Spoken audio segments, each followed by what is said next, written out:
Today is the Memorial Holiday, my day off. Yesterday didn't get a whole lot done because I had to change direction. Need a foam leading edge. We're going to do that today. I got another stupid tiger. Put a Brian Gardner liner in and some bearings.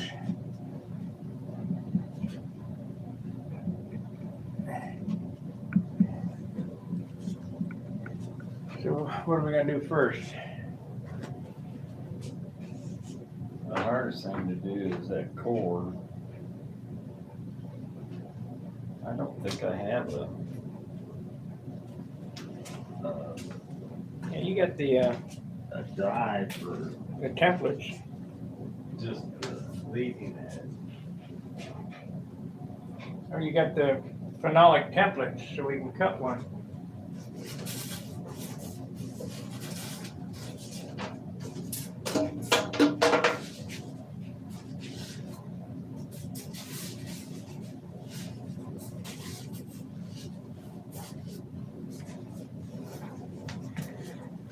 Oh, crap. Hey, we got 2 washers already.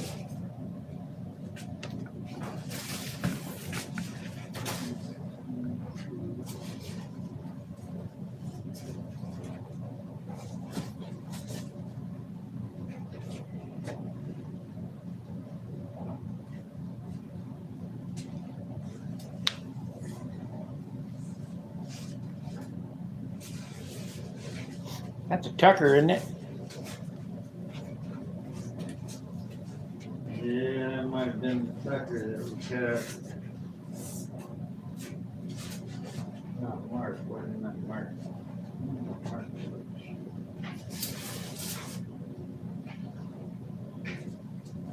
I don't know. Anyway, hit the like button, hit the subscribe button. We picked up 2 subscribers on the program yesterday. Yeah, that's good.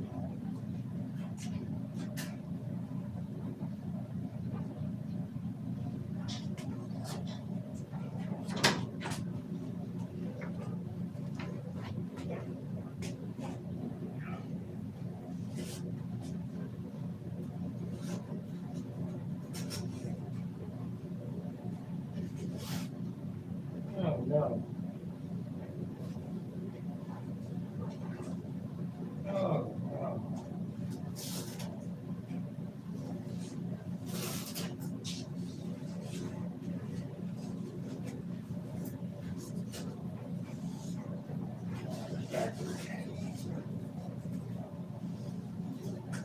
There we go. All right.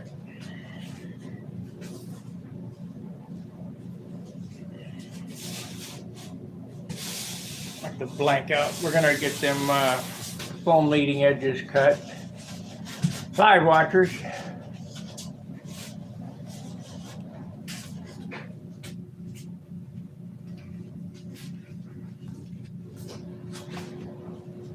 that the 3/4 pound stuff?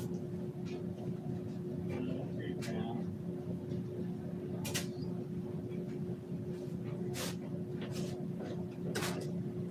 £1 probably what it is actually. You know, all that wood we got was in the 6-pound range. Yeah. No 5-pound shit in it. We only found, yeah, there's like a couple, 2 pieces. That's neither here nor there. If you can't get it, you can't get it, you know.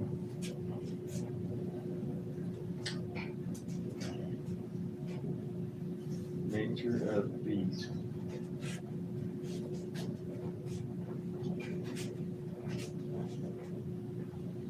You have to look underneath that far end of the workbench and see if you can't find the templates for Geo Wing. No, there's a few down here. Should all be taped together someday.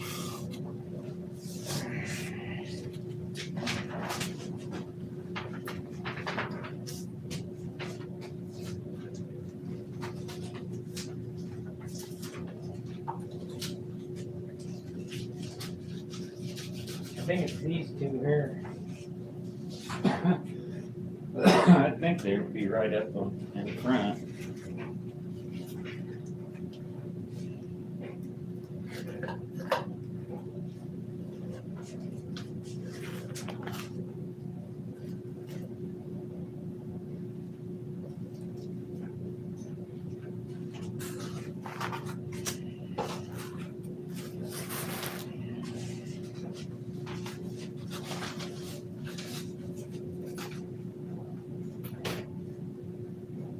No, this is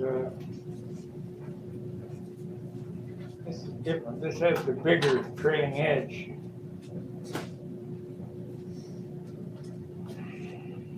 I mean, it would work, but this has the thicker trailing edge on this one.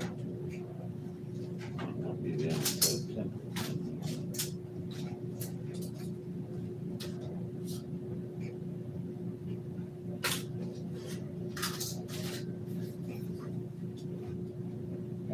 That's the tip right there.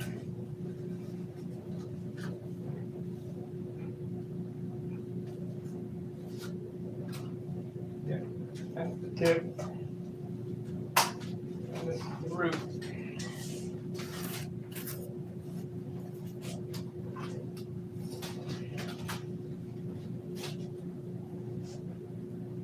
Yep, these two. This rib here is for the thin trailing edge airplane. You said you're gonna make an inset trailing edge, you gotta do the thicker one. Right. What I got here is the core for the thick one. Okay.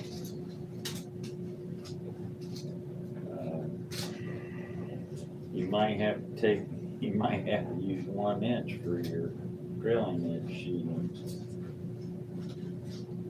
Maybe going here to have to. We'll see. You gotta have enough to overhang.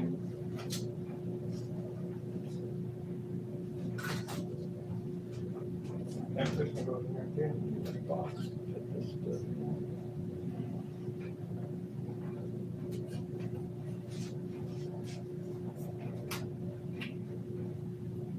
We're gonna need to drill another hole in this. Unless you wanna cut, I guess we could do that, cut the buck that long and then saw it off. Make it that wide, and then cut it off with the back half of this bar. Yeah, cause I sort of found that doing these leading edge bucks rather than cutting a whole cord is to set it up like that and cut it vertical like that.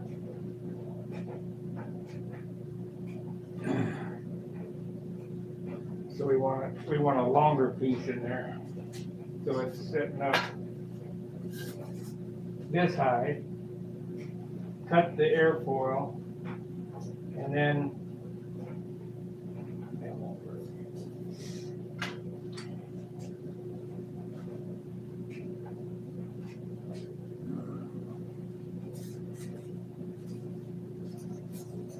We'll figure it out.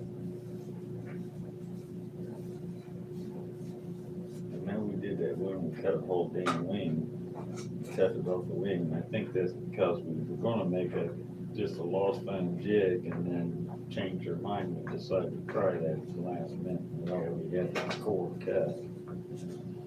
But I wanna do something different. I wanna just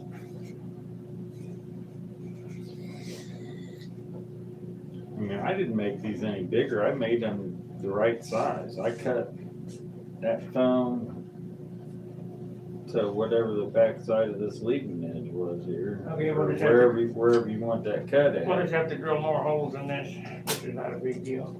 We'll make one.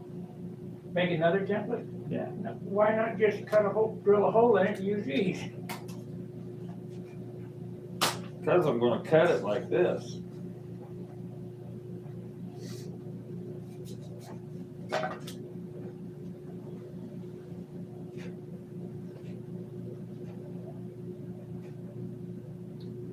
there any I phenolic left? guess I could do the others if there's something down there.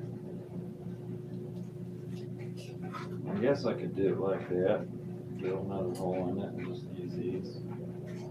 We can do that.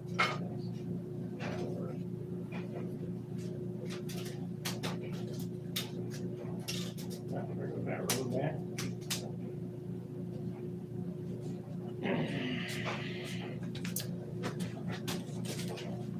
Five and two.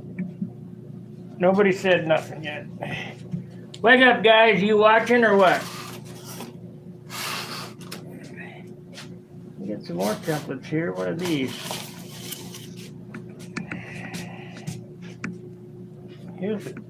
Are these the templates here? They could be the coring templates for. That could be an SV one too.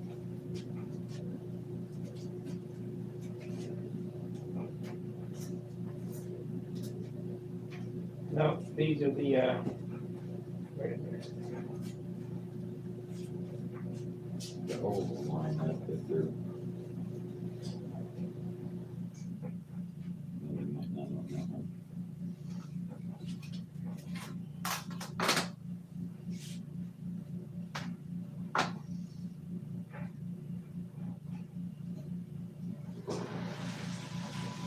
Well, this here has the thicker trailing edge, because you can see where the center line is and where this is. So that's the thicker trailing edge there too.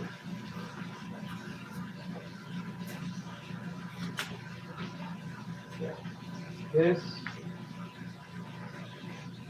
This might have been a thin trailing edge one. This goes with this one. You know, it's just for coring purposes anyway, so really Should probably make another coring template, huh? it doesn't. Because I want it thinner than that anyway. I want it about quarter inch or whatever. Oh, we got plenty of this.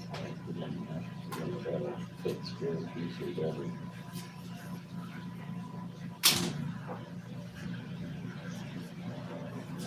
That was just, I made that just as standard, like in a normal core job. Yeah, these are the two right here.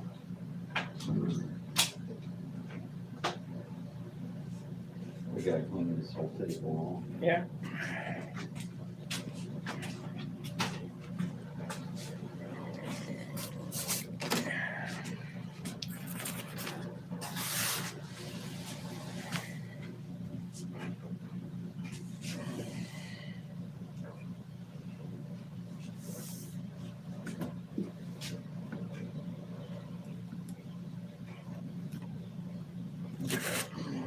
We use this to measure from how big the foam's got to be and the angle.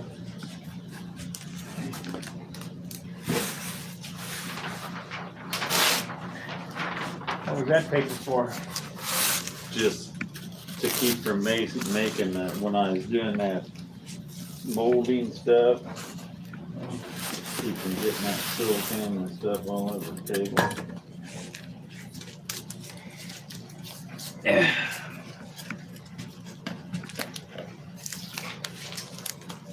I got a big giant roll of stuff.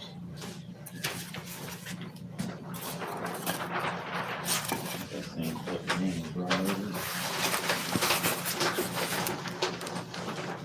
Yeah, it's gonna be pretty hard for Dan to finish an airplane in Arizona, Yeah, that's what's up.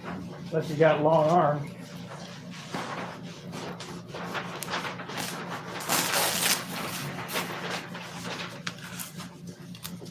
They didn't have an airplane you could take with them down there. When we're in Arizona, I know there's a lot of flyers.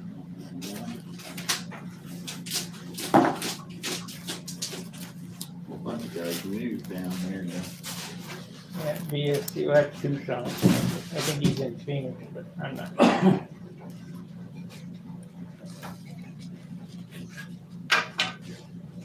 Okay, well, let's see here.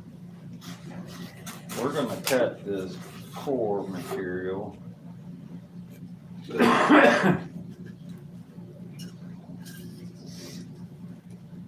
I bet Hunt gets a giggle every time we do Oh, he one. probably does, but he does thousands of these things. We only do it once every year.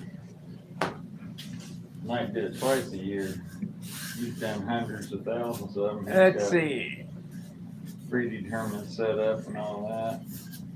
Christopher Everson says, good morning. We say good morning to you. Jack Snavely says, hello to all in the hangar shop and all around the world. Have a good day. Thank you. Good morning, Sparky and John from Rico's Videos. Good morning. Good morning. Good morning. Sabahadla. I hope it's a good morning. Buenos dias. Buenos tardes. Buenas noches. Whatever you might be.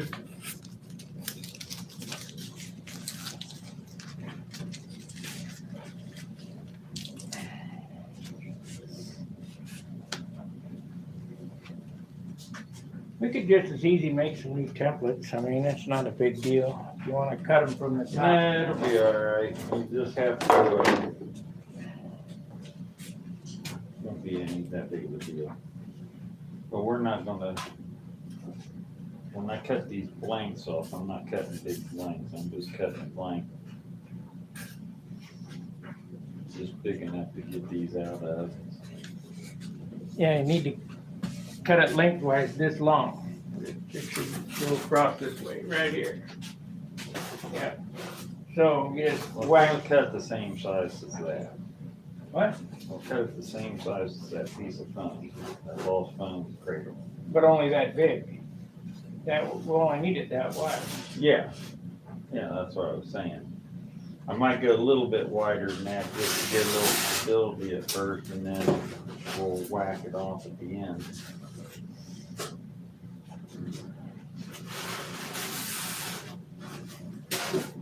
I don't know the best way to do it. I guess would be to do it See it, that, like that. you know, just make a piece. Just make a piece. Make a mark here on the, You can set that like that. except then the angle's wrong here. Gotta have the angle so it butts together, so it has to go on there like so. Up this way. Right there, and then make a mark here and a mark there, and then block that out.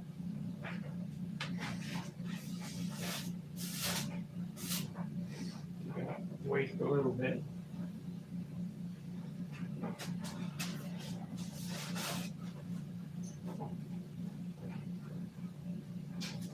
Because you gotta have your We'll do this without wasting. Hmm? Do it without wasting. Set this thing in there like this. Cut this, and cut where we're gonna cut at here. If you cut this, there's more waste, so you just make a mark there and a mark there and cut it at an angle. Right, that's what I meant. And then flip it around backwards and cut the opposite angle, and you end up, And then cut these, I suppose, straight down. Yeah. So, okay. and that way we'll just have the pencil on line at the end.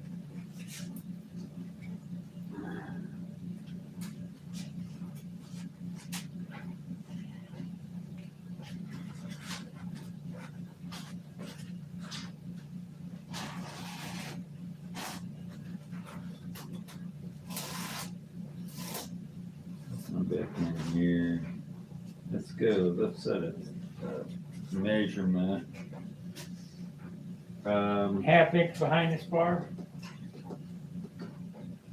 1 inch.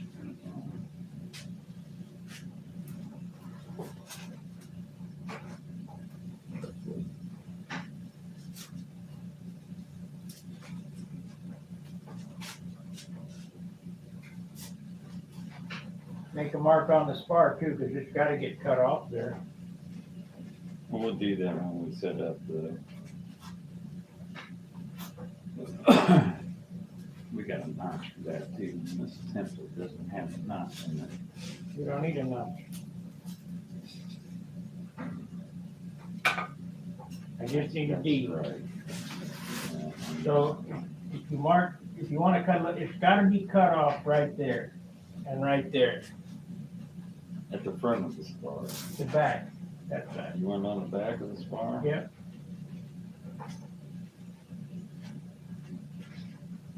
Same on this side. And that line is not right, so.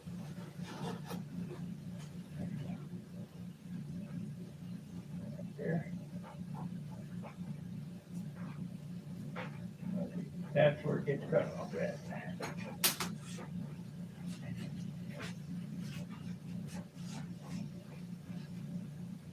You get that? Yeah.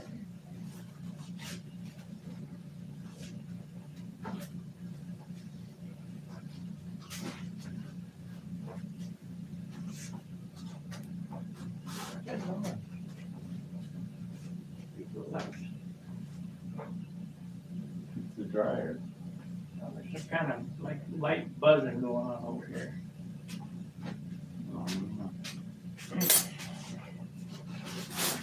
Okay.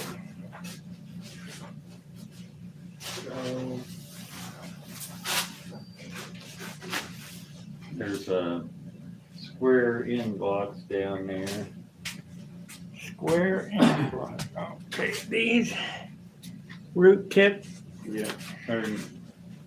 Yeah, those things.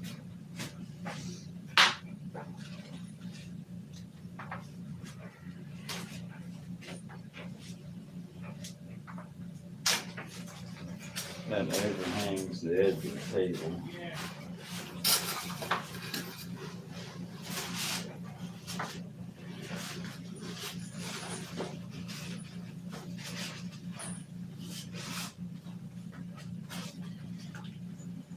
Except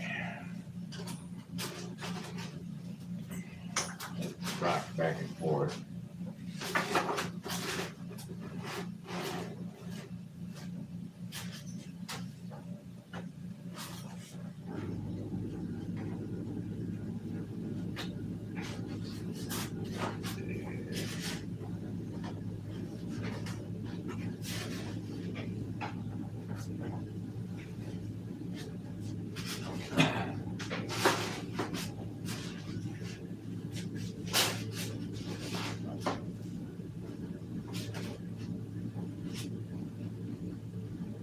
Now, if I build these two halves without it being cored, we can core them while it's built, right?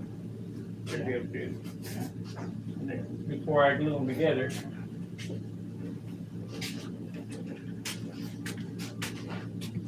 They gotta be 2.5 ounces apiece. Okay, guys. We're getting after it somehow.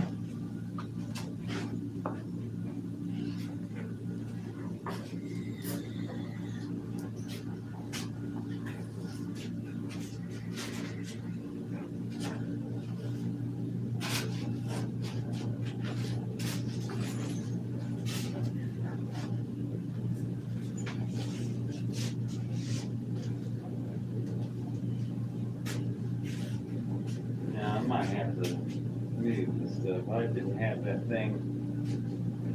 Yeah, you just put this in, huh? on I didn't remember it being there.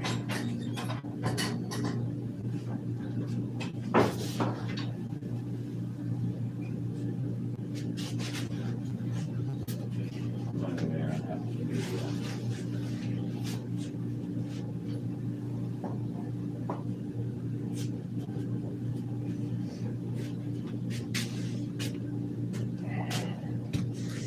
Let's see here.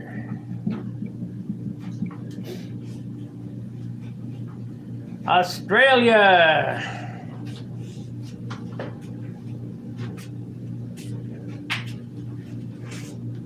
That's a different rear step than you normally use, isn't it?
the TE. Man, gotta keep track of which side is which.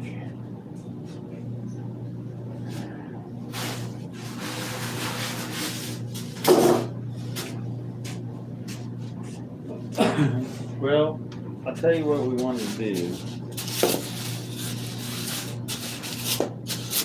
This side we just cut. We just cut this edge. Yeah. We want to keep that the clean edge, so that'll be the spar side.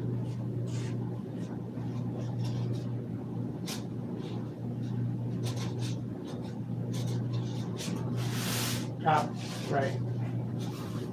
Top, right. And that's the top left. You want to swap the plates and it should be straight. It should be, but I gotta know where to cut it.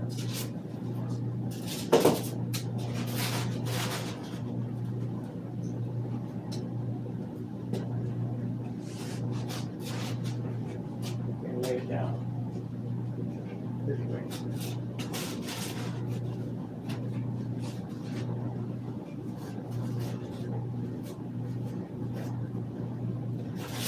Can't have it this way. This is the spar, or this is the spar side right here. So it's on there like that. That's the thickness way, right? Right. Gotta be just like that. There you go. I'll make turn it around.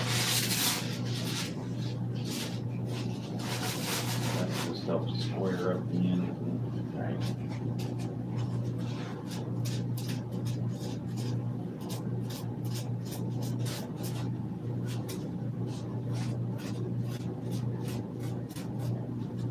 So this is right. This one will mate up to this one this way after we get the angles cut.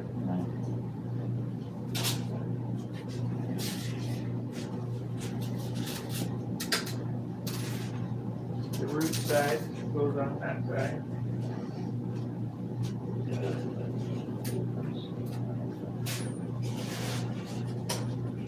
That's why I do that. Keep the white out is what I'm trying to do. The white out, well, you can't do that.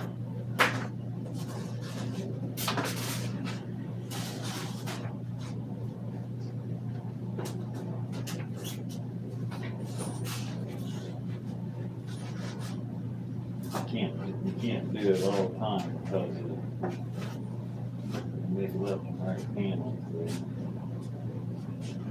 you're gonna end up with an outside no matter what, the other side.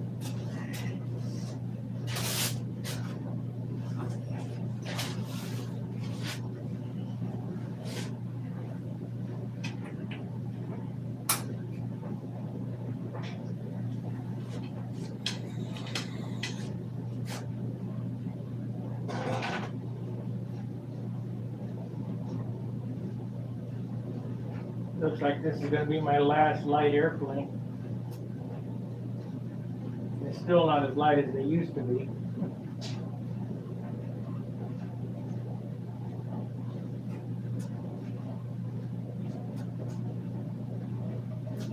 Starting to make an I-beam again. Yeah, I thought about that. I watched Billy's I-beam wing video again. So, we need, where's that pen? This is the spar side. Top left.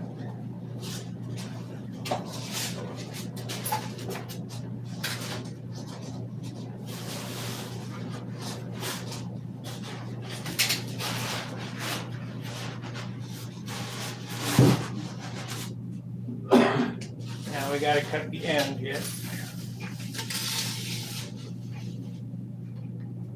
Now what we're gonna do is we're gonna take an angle finder.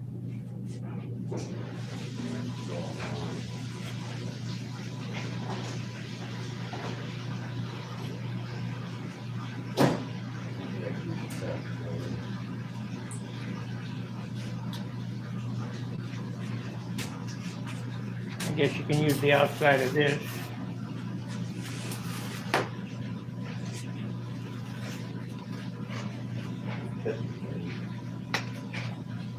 One side like this, square.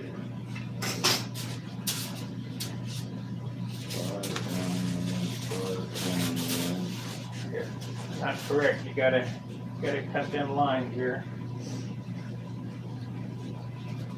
That's cause your spar line is angled. Correct. Okay, so we need to set up on this.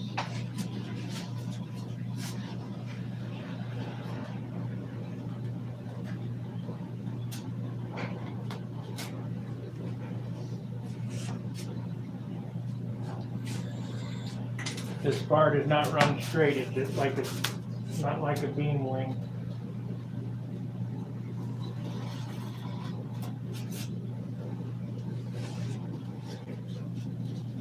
Big ass taper.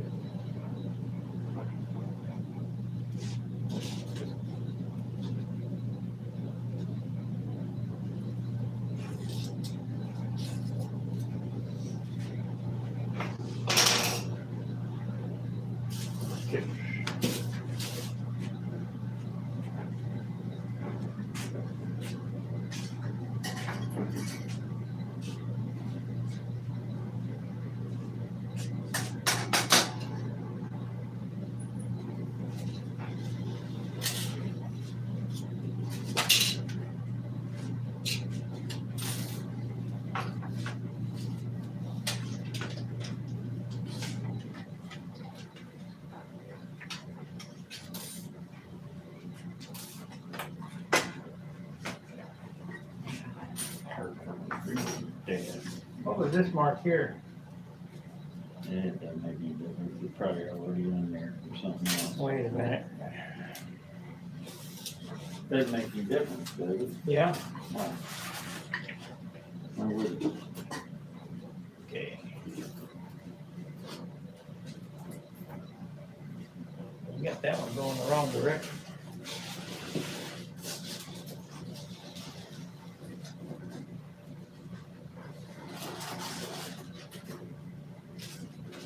Where's that red pen?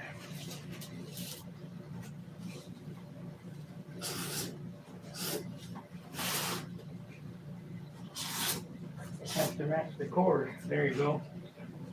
Too heavy line, huh? That'd be fine.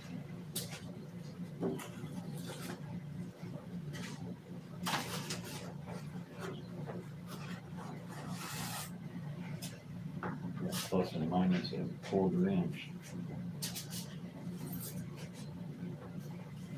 That's why God made sandpaper. I don't like the sand as much as you do, evidently.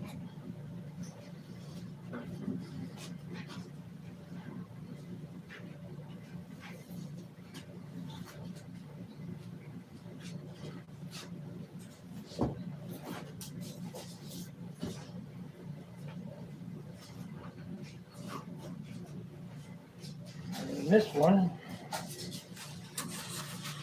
cut at the bottom here.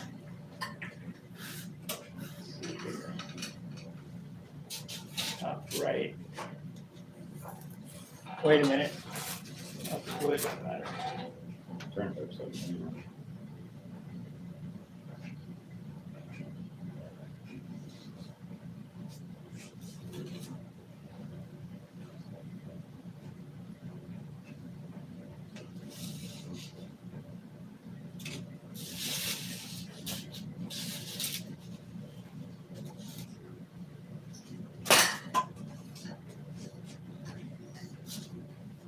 See, that one there now became the top right. I guess.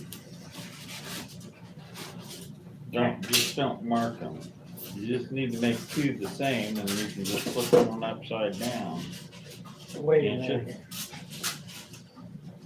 Wait a minute here, I think I screwed up.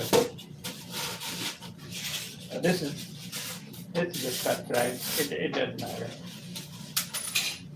Your airfoil goes on there like this. This now became the top right. It goes on like that. This one here now became the top left.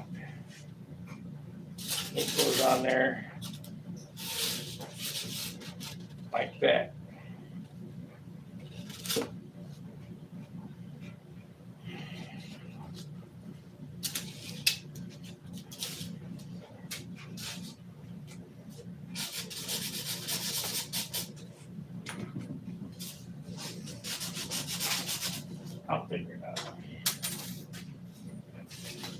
You don't need, I guess, I don't know. This is the spar side, and it goes on like so. Here, put it up, hold it on the line there, and then mark this on the end. You can use your fine pen if you want.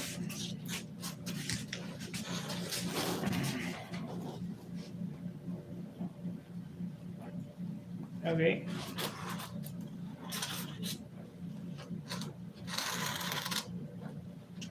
So that's 4. This last film jig you got pretty beat up. Yeah.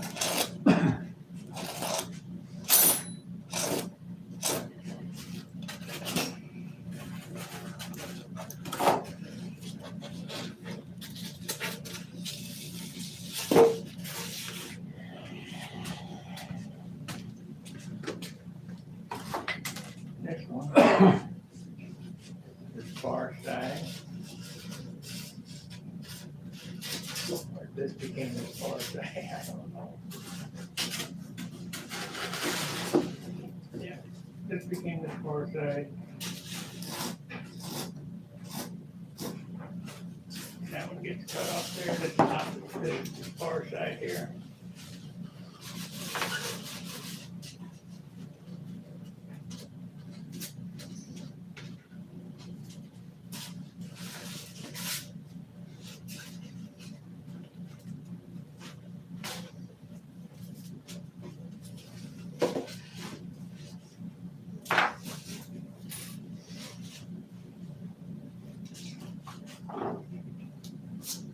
Confusing. I should have brought the leading edge bucks. What happened to the cap for this? Under that.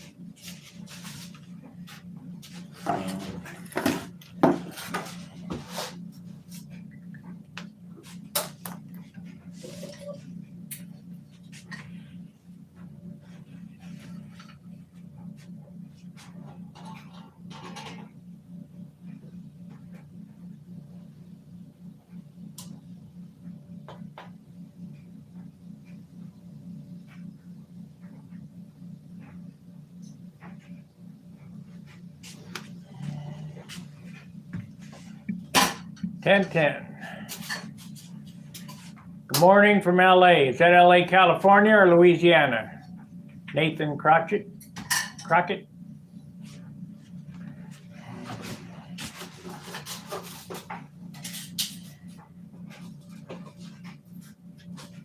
So now designate whichever one you want for your inboard panel and your outboard it panel. don't matter, they're gonna be cut the same length.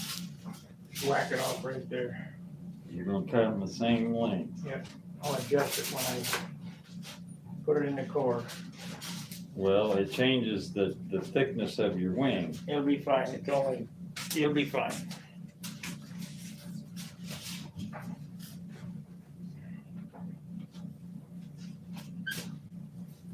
And might mess with the trailing edge thickness too. Why would it do that? We're not even close to the trailing edge. So that one there is the inboard, right? I don't know, you're running now, I'm just cutting. Tell me what you want.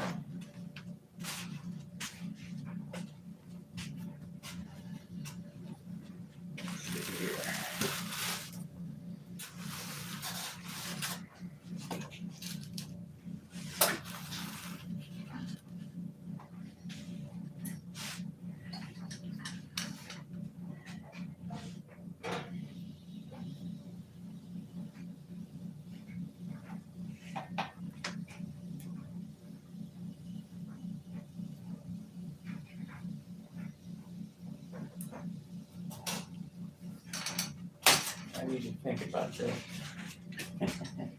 It'll screw with you, it'll make you backwards. That tip got cut crooked. Leaning like that. Man, it's leaning like that. It's leaning on it. Put a square on that end. This here is crooked. See, it's not a 90. I cut it on the pencil line. Oh, that's right. Okay, so this is, This thing sits in there at an angle. It doesn't Right. sit at a 90. right, Your spar is at an angle. right, so, If you had a square spar, then you'd have a 90 on the end there, but you don't have a square spar, so there's no 90s anywhere. so on this is end. the inboard. And I guess we can cut the other one as an outboard and, cut it an inch shorter. Let's see here.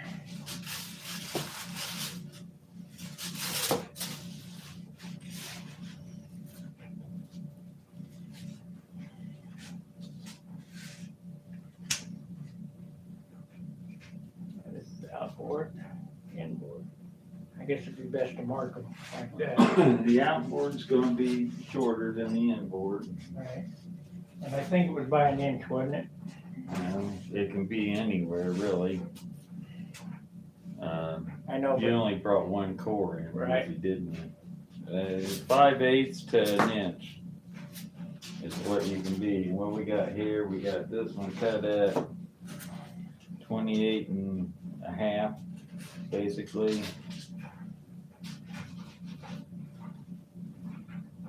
You got 29 to the end, 29 and an 8, heavy 8. we'll cut this one. It don't much matter, so we'll cut this, you said that one's 29 or 28 and a half? Yeah, right now. We'll cut this one at 28. Well, how big of a wingspan do you want? It tells you, The foam core is already plotted and cut. So I can't remember whether it was an inch shorter on the outboard or a half inch shorter on the outboard. I think it's an inch shorter. But if I cut it at half, that splits the difference and I can make up for it, no big deal. as long as this piece right here is long enough to get your longest panel out of. That's fine. It We'll is, just make them both the same then. okay. Cut it off right there at the red line. Double check, we'll take this one, sit on top of that. That red pen, here it is. This is outboard. Top. OB.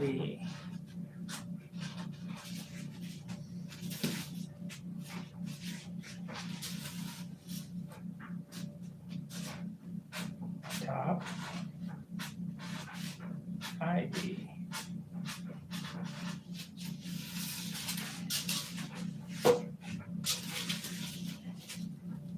Yeah, they're marked the same already. Except the foam's a little thicker. That doesn't matter. Don't matter, because when all's said and done, we're gonna line up off of this, and we're gonna cut off any extra off the front, because we want this good side, fresh cut here. Why is that like that? Because this was an old nasty edge, this corner sort of comes and rolls down on it. That'll be all right. Don't worry about it. We're gonna line everything off this, we're gonna line everything up off this side.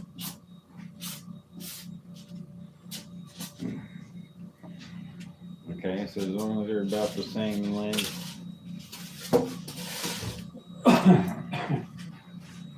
It really doesn't matter because as long as the cores are close and I build it in the jig and the jig's flat on the bench.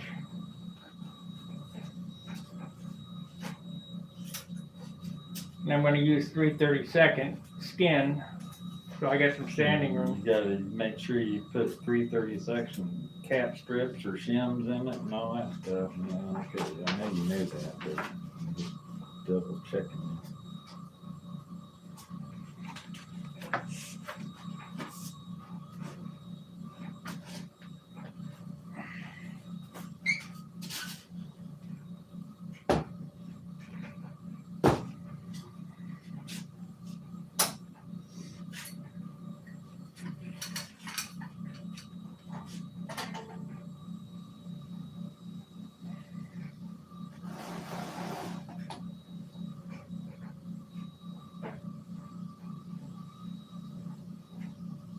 These narrow pieces are harder to cut than the wide pieces because it's harder to keep this.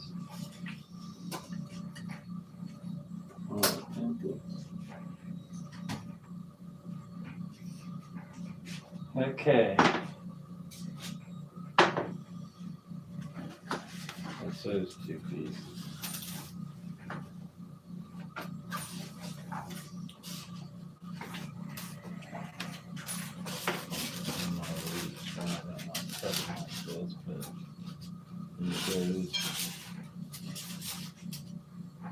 That's the tip.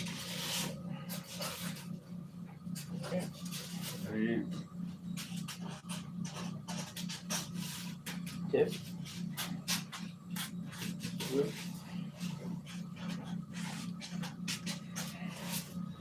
Nothing's got a These are a straight edge. These are a one-time use only. Yeah. Yeah.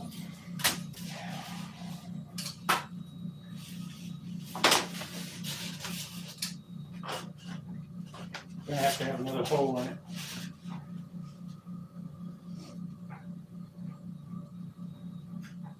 Two-inch back. The other one would be inch and a half back or whatever. All right, we got 13 watchers. Gary Sinclair says good morning. It's Crockett, like the knitting. Oh, crochet. Nathan Crochet.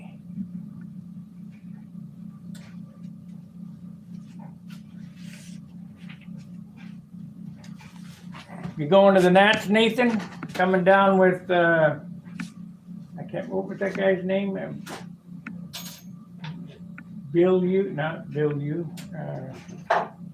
Boudreaux, whatever. I don't remember his name. The guy who won the concourse. He's from Louisiana. Oh, yeah, it was John, and John was his buddy's name. One of his names.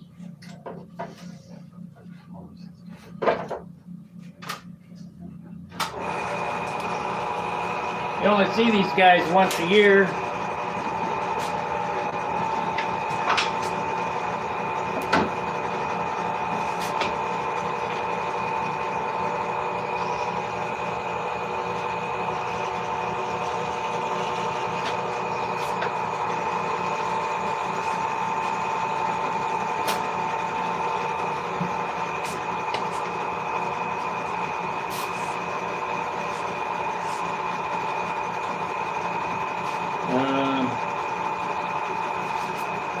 We need to find a mark.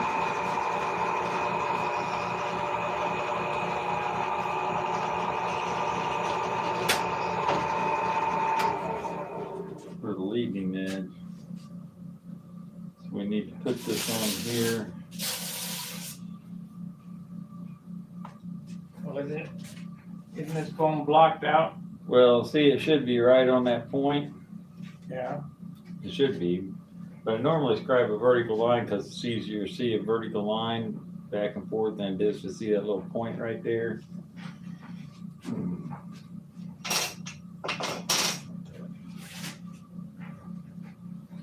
need a square.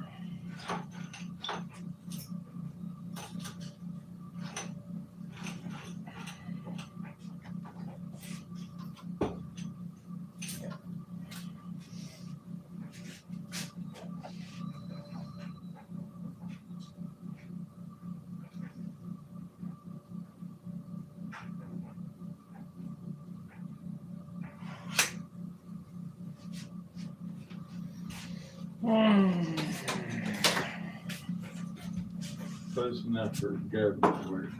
Close enough. No, sir, he's not. No, he's not going to the Nats.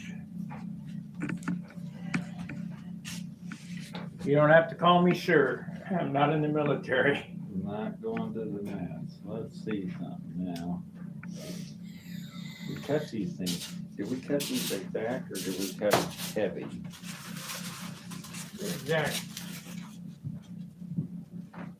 Pretty exact. tip. This tip is off. I need to know. I need to know this point. Because that's where this line lines up at. You don't have the trailing edge line to line up on. You need to make the spar mark. You don't have a spar mark to line up on or whatever, so. See, if you make a spar mark on this, Correct. you can just put it on the spar and that's it. Very good. Okay. Make your spar mark. I got to get me an answer or something on my open.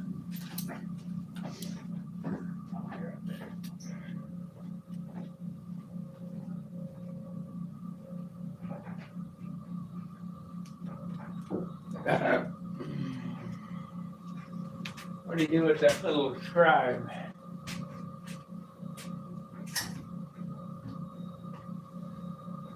Right there.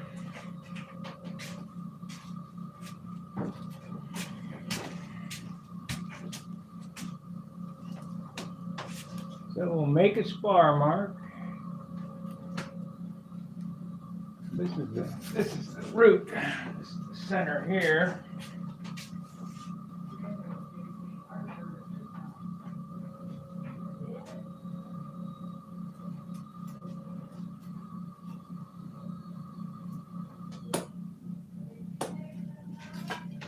We need a square.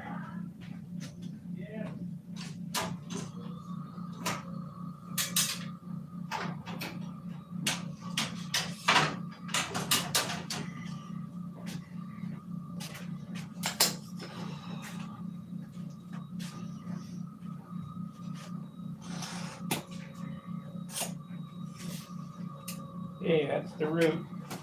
Line that on the back side where the spar goes. Let's see, this is the tip.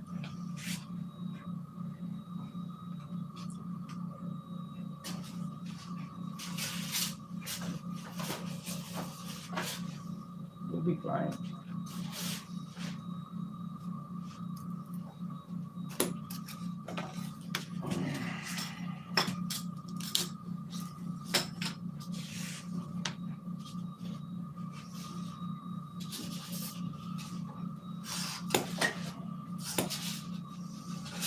That's the tip. Probably gonna need it on the other side too, isn't it?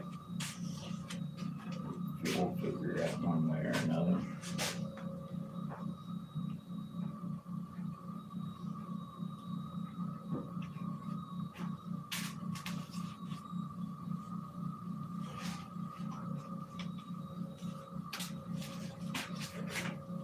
I like the scribe, pretty handy. Harbor Freight, right? Exactly. Exacto. Yeah. Exacto. They want to try to do these by hand? I'm going to do these by hand.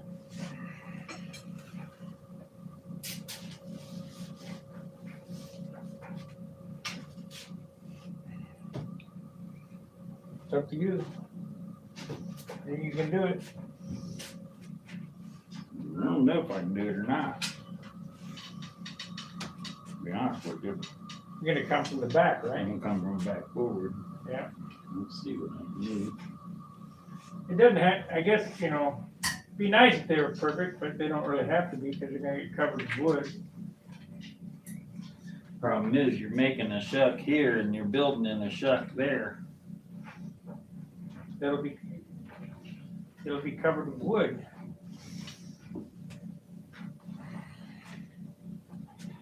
Yeah, I know Hunt would do it by hand. Yeah. What I'd rather have is a couple of little pieces of wood mint on Some dowels. Yeah, got some down, and I'm gonna put it on the wire.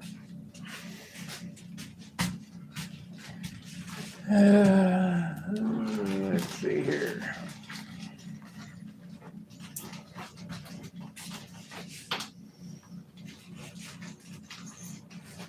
We don't have stations on there, so we can't call out stations. I mean, we did pretty good with the scoring here.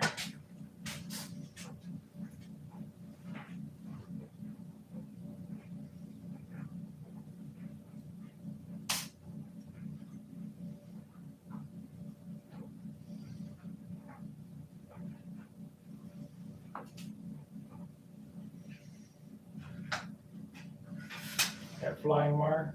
No, this is nickel chrome.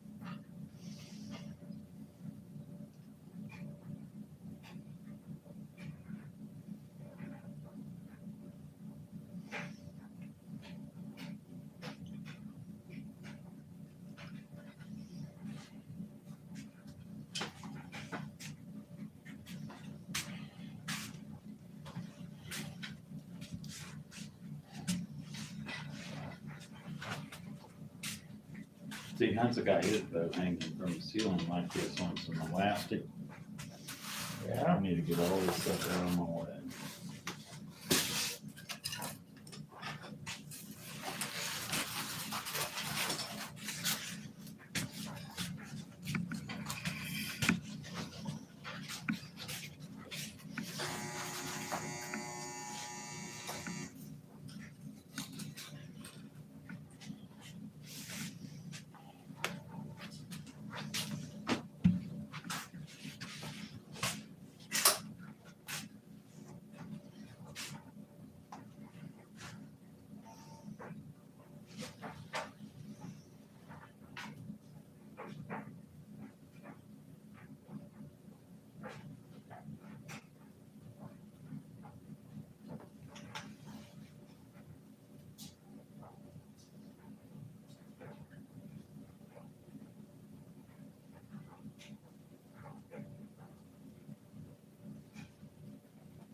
Pretty good for not doing it very often.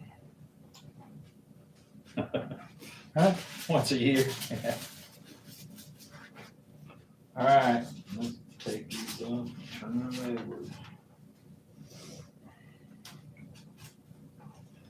Go down on that end, it's gonna go down on this No. one. Are you gonna turn the whole thing Yeah. over? That's it.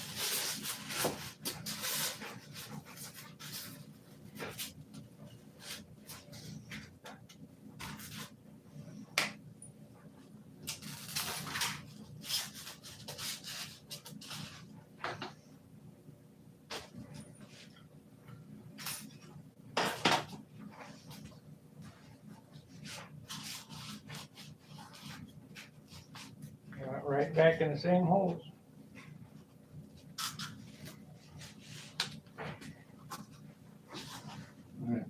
If she's accurate, that's what it should do.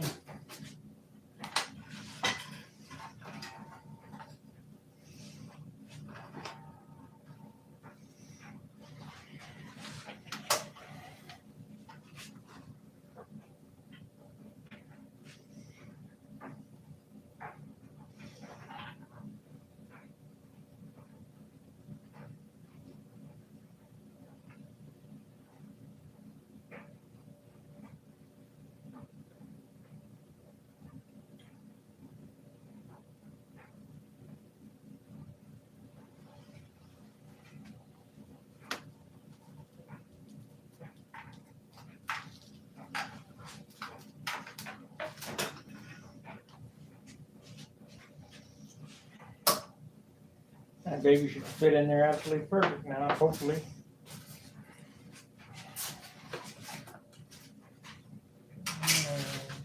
A little pointy on the leading edge, but it's Well, rounded you off. can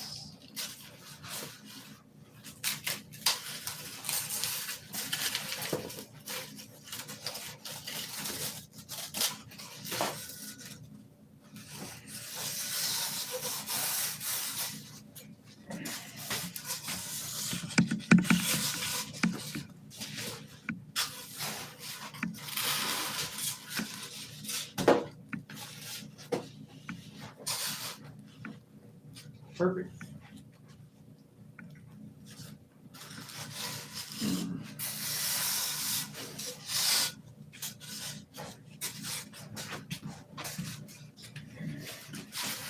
Let's see, which way did we cut that first one?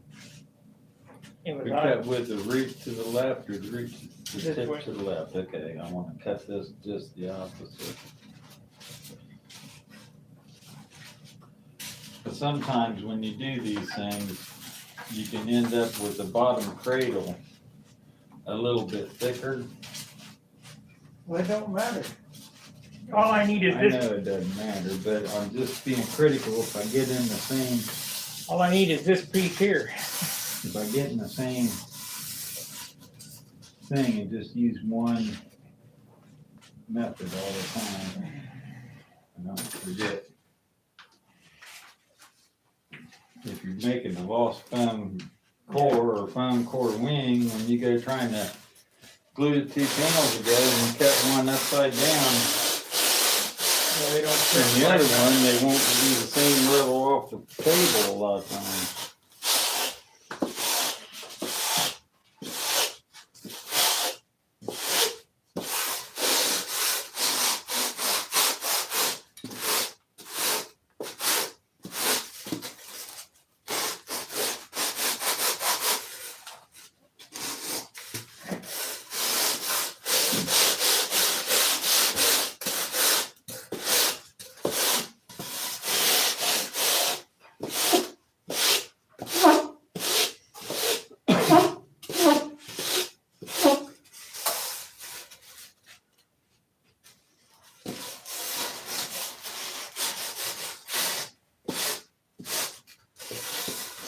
Yeah, Danny thought he invented something when he showed me his wing. This wing has foam in the leading edge. Well, so does my Tucker. But that's just stolen from combat, guys.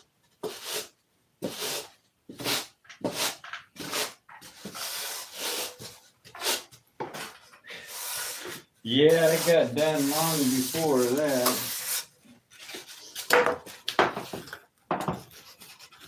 This is the inboard.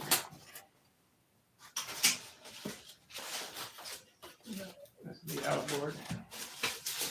That's the inboard.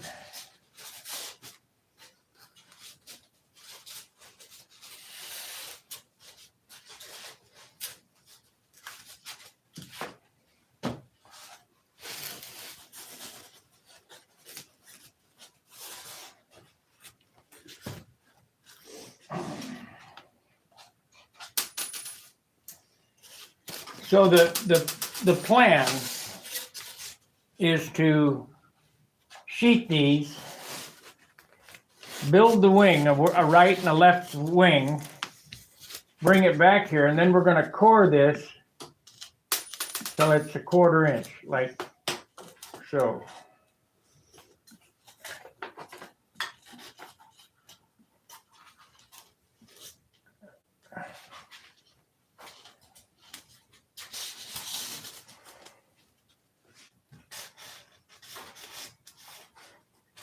Maybe I'll leave the spar 3/8. But you don't need a whole lot of strength up here.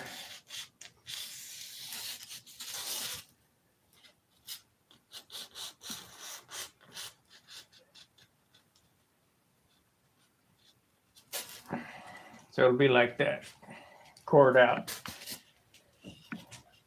That way, there won't be any ribs in here to give you that starved horse look, which I hate.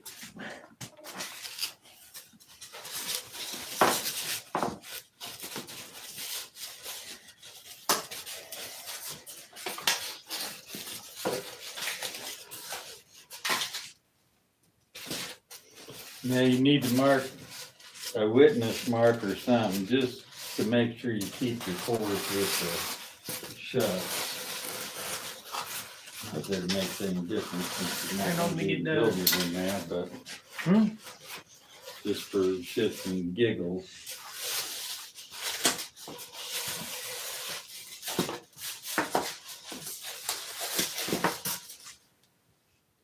Come out straight. Pretty good. You seeing that leading edge off of it. Put a couple witness marks on there. I'll sand that one. Put it on the back side there.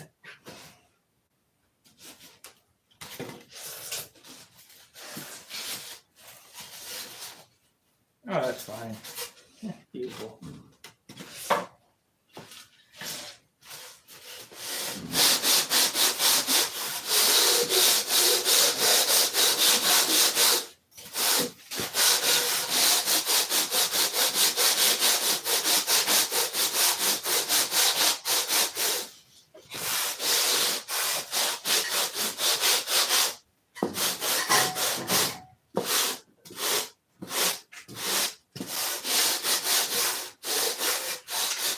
All right, we're in like Flynn now.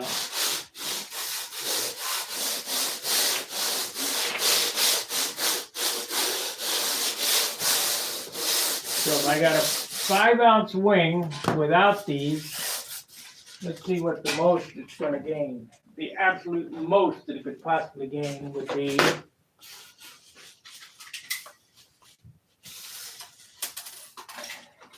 probably unacceptable. But...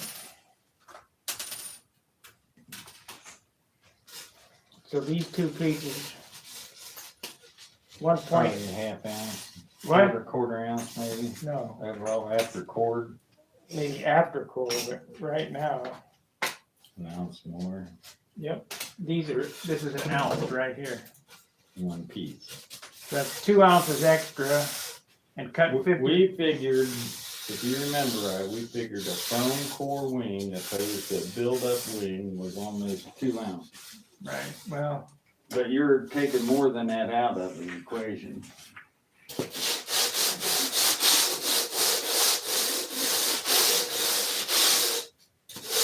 almost be worth it to do the trailing edge on this too, but I don't know. A lot of work.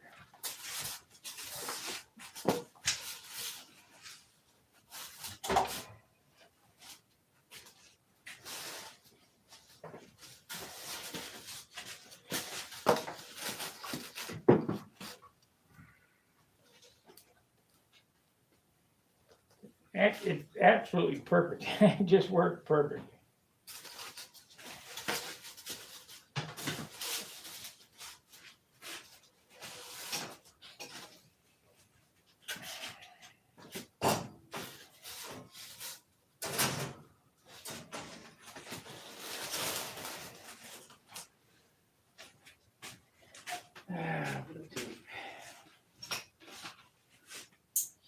Just all the blue you got? I probably got some somewhere else.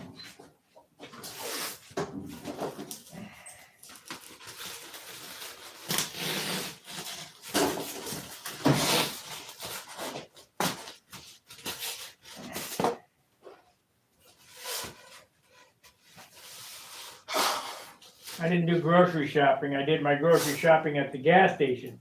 And You said you got it cheaper. yeah, and I needed a half a gallon. I didn't need it, but I wanted a half a gallon ice cream, so I grabbed some ice cream that looked pretty off-brand, but it's really good. It tastes like Reese's peanut butter stuff. Oh, really? Yeah. You know, they're not even a half gallon. They're like 2/3 of a half gallon. Yeah. They're really ripping you off anymore on that stuff. Used to be a guy get a gallon of ice cream or a half gallon. You know? 3/4 of a gallon and 2/3 of a half gallon. Whatever that comes out to be.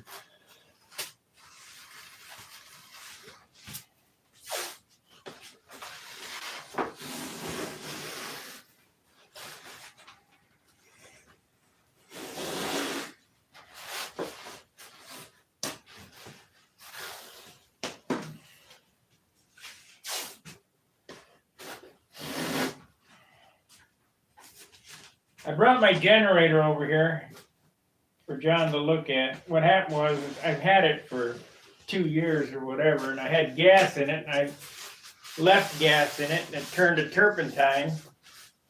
So obviously it doesn't work. But if we get it fixed, we'll have juice out at the field that I can bring my laptop and sound equipment and do live streaming from the field. with, I gotta have electricity to do it, otherwise it's gonna be with the phone. And the phone's all right, but it's not really that great a quality. Okay. So we got a wing, we can go home, can play with that, get this motor.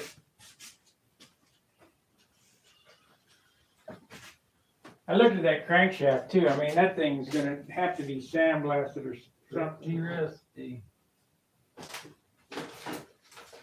Not gonna be a sandblast job. You have to fucking Polish it on the lathe. polish it. It's pretty cruddy. So let's get over closer to the bench so the boys can see what's going on. I was an AMS. I don't want them to know what I'm doing. Look at my hack job. Went to A school in Millington, Tennessee.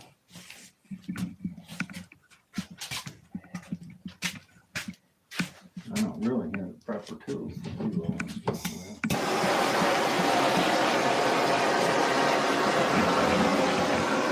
Is there a plug on this guy? Gotta be.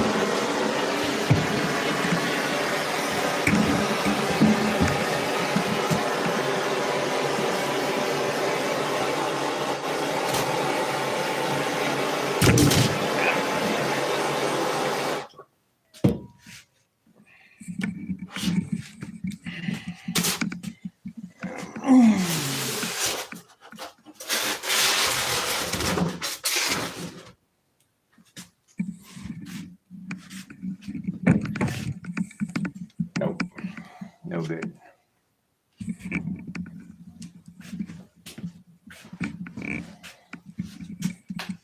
Let's try it here.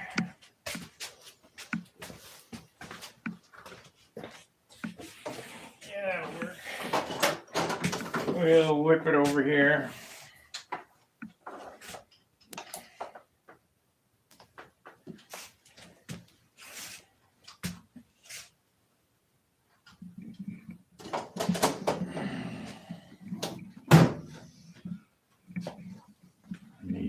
You got a prop net and all that stuff? Not with me, I don't think. Let me see here. My bag is over there, so I got the parts. You got the parts over there, yeah.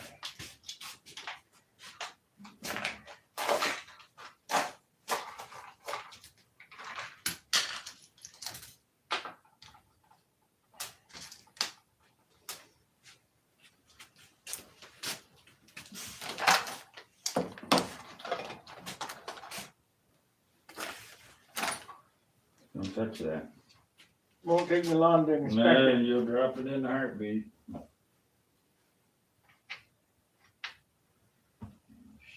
It's a stupid tiger. It's got that step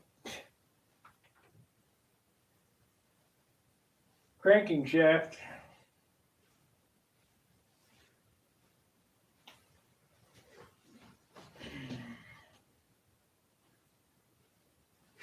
I started to take this motor apart over in my apartment. I do not have the tools nor equipment to do it in the apartment. I took the generator apart and smelled the whole place with gasoline, so I can't do that either.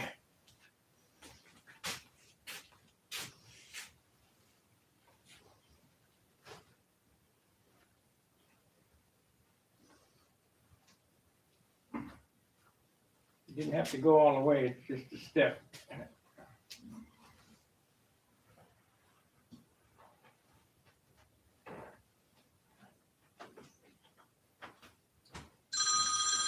Of course, now the phone calls will start coming. Dan Winship.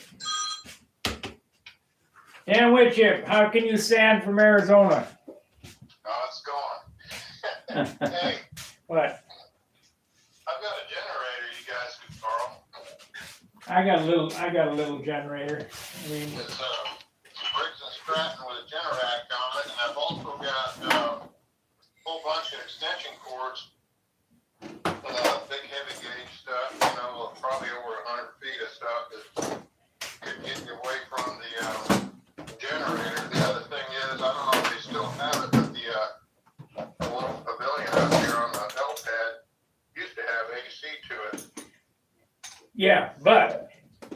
everybody's got 10 million chargers plugged in during the night. Okay. But yeah, if it gets down to it, I mean, I've got a generator you can borrow, and I got the extension cords to get to it. All right, well, I'll keep that in mind, but I think my generator will work. Okay. So where are you at now? I'm up here in Scottsdale, Arizona. What are you doing up there? Mom and sister live out here. Yeah, Yeah, I'm out here visiting. they got airplanes? Now they got all kinds of airports out here, control iron. Yeah, Couple hours out of that Tucson, you know where the VSC is, right down the road. I know exactly where you are. Hey, How there's Yeah. no breeze. Hey, there's about 5% humidity and no breeze and about 80 degrees right now. Yeah. You're a dog. Yeah, I You're a know, dog. but have you ever painted in the desert? No, you, Yes, it doesn't work very good. yeah, too fast, isn't it? Yep, you gotta put retarder in it just to keep it from scabbing over. Yeah, like I said, I know that DC 540, the primer would dry before it hit the plane. Yep. But Yeah, been there, done that. I guess you could probably do it early morning or at night, you know, before it really starts to cook. You need to paint inside and air The air conditioning. conditioning in there, and all them houses got air conditioning. Yeah, you gotta paint inside, and then after it gas, not gases off, but after it dries in the air conditioning, then you set it outside or put it in your car and it's dry in 15 minutes. Yeah. Yeah. Take it out in the car, I mean the autoclave. Yeah, Yeah. Good correction there. I'll jump off here. I don't want to keep you guys, but I'm watching you do that foam wing stuff, so I can almost smell that foam from here. well, that's done already. That was for my foam core leading edge that you thought up. Yeah. Thanks. I'm glad you gave me credit. Yeah, you can have credit, but I did it about 2 months or about a year before you did. Yeah, like I said, you can't do a whole lot that hadn't been done, so. And I just copied from the combat guys. Thievery at its finest. All right, buddy. I'll talk to you later. Hurry up and get home. Bye.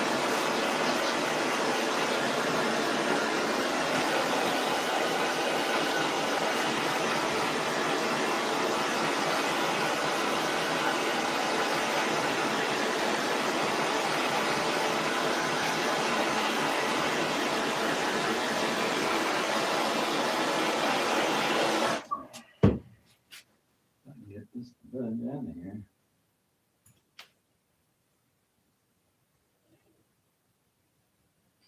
Have to put the propeller in a vise.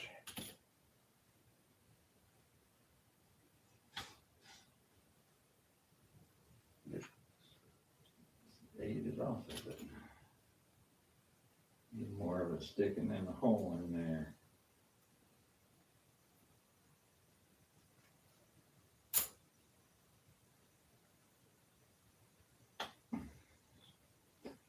Any penetrating oil? Might result in that.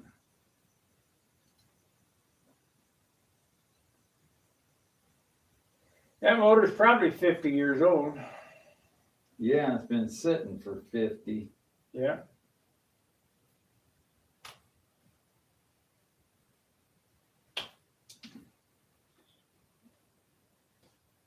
You have to put a piece of metal in there. It doesn't matter if you ruin the liner or the piston.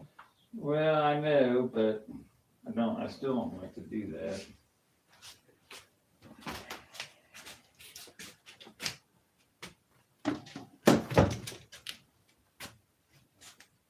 This is brass in there or something.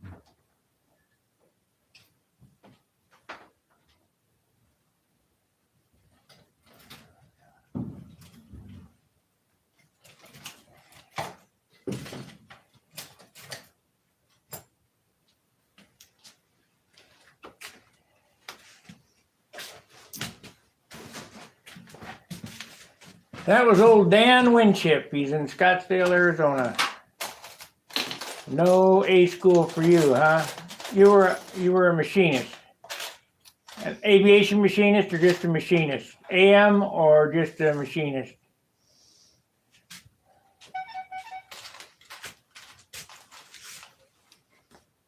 Was that you or me?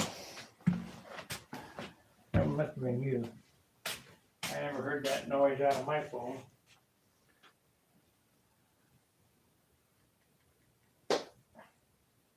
I had a strange dream last night. Nothing, Huh? nothing popping up on I had a strange dream last night, so I gotta be on the lookout, because normally my dreams come true. it. I got a message on my phone. It said locked, and it was red. And the minute you opened it, it turned my phone into a brick. You know, because there's no battery, you can't do anything. Yeah. That doesn't sound very good. Probably gonna have to heat it again. Put the propeller in your vise there. You can see that hole right there is rust.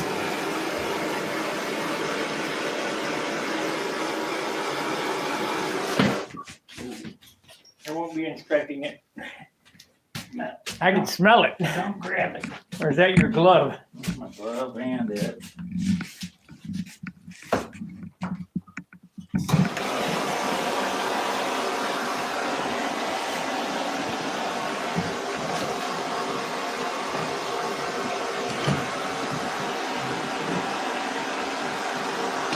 It looks like it sat in somebody's basement after a hurricane or something. Put the prop in the vise here and twist the block.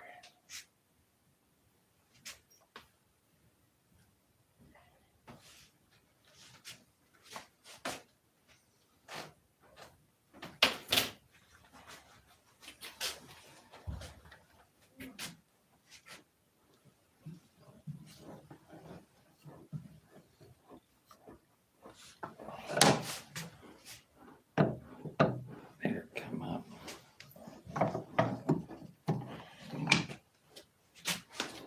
Maybe not good to do this, but Whatever. Gotta get it apart somehow.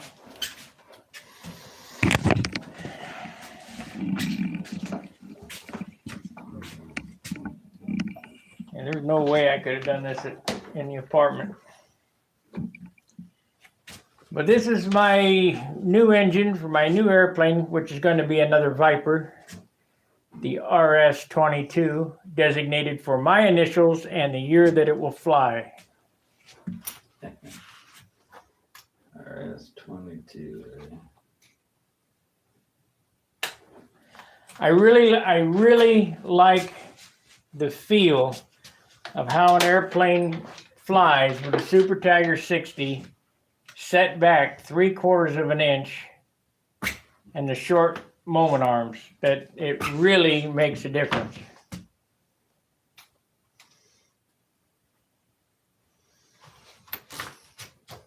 They feel like old school, like I was back in the late 60s.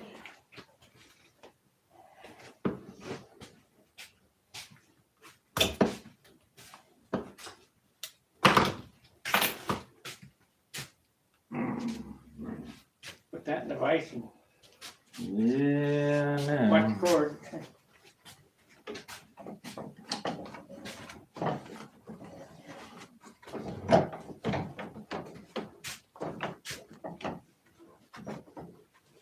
As Mr. Franco would say, my auto shop teacher in senior year, give it a tip tap. You like to beat the crap out of things. Hammer mechanic, yeah. Yeah, give it a tip tap.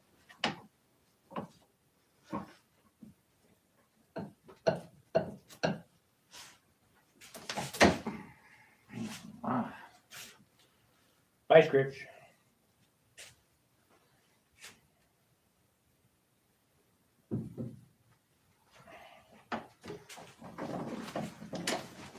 I'm not a big vice grip guy.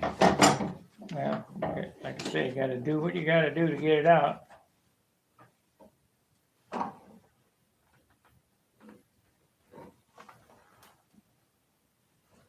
Maybe some more heat. Get it cool off. You wanna test it? No,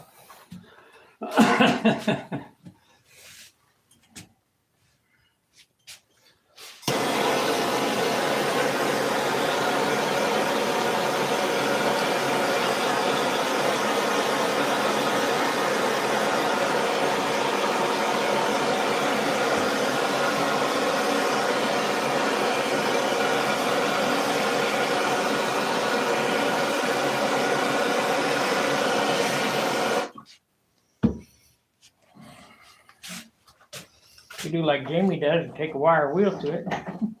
Freshen it up. Yeah, that'll work. Ta-da!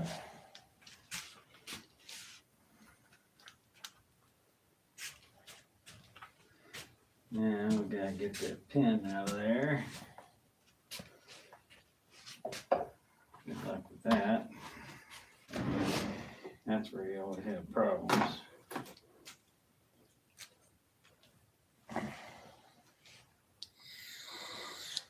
But sometimes if you take a little tap, you run down in there, you can get a hold of it just enough. 632. 256 or something. Oh, it's that small. Pretty little.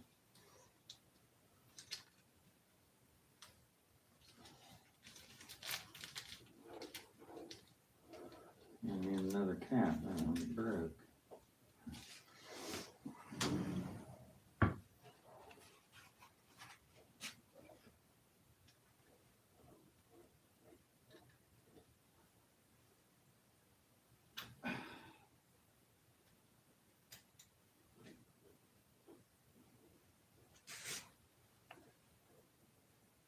You might be able to get 440 on that. That's not even grabbing 256. Probably 256.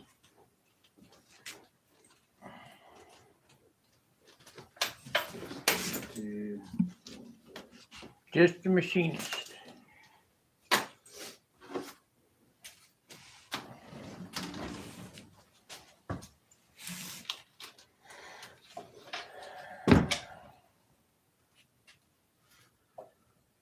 That's only been,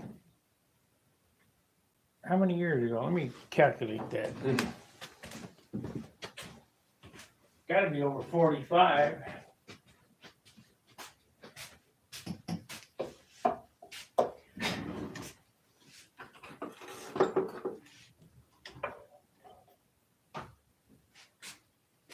$2021 minus 194. 47 years ago, I was in Millington, Tennessee at an A school.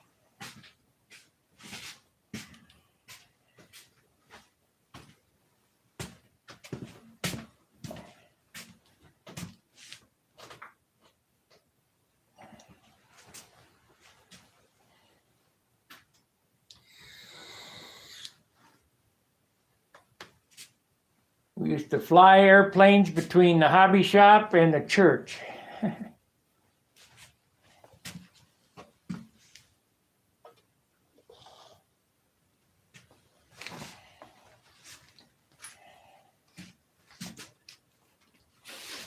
Don't need that either.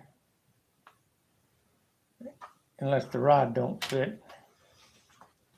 Well, you had one of them, didn't you? Yeah, I had to use the stock rod.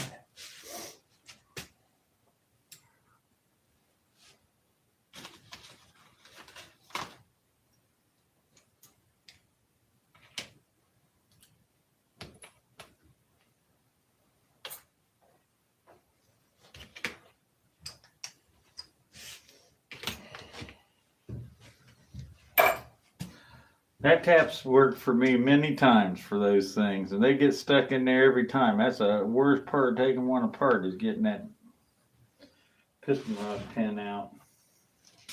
The wrist pin. The wrist pin, they're always gummed up.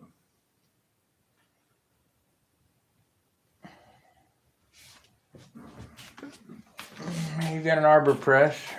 All I got is a hammer press. I got an Arbor Press in St. Louis, but doesn't do me a whole lot of good here. Mine's not doing me much good either because it's so hard to get to. That stuff back in the corner. Oh, we'll just throw out a lot of stuff like your old lady wants to.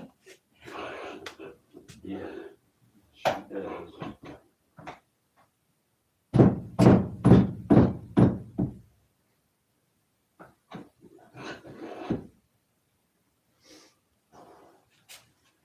All that good stuff, throw all that crap away.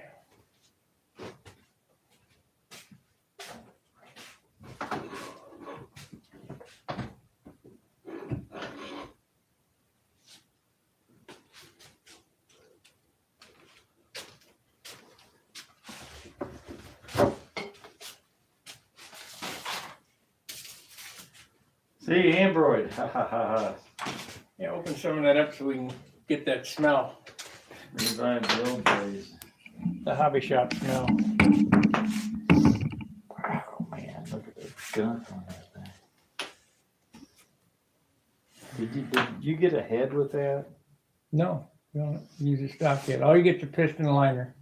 I think you made a head for him though too. I'd like to have a dual plug head maybe.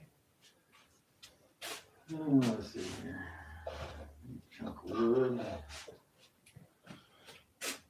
Chunk of wood. Get the bearing out here.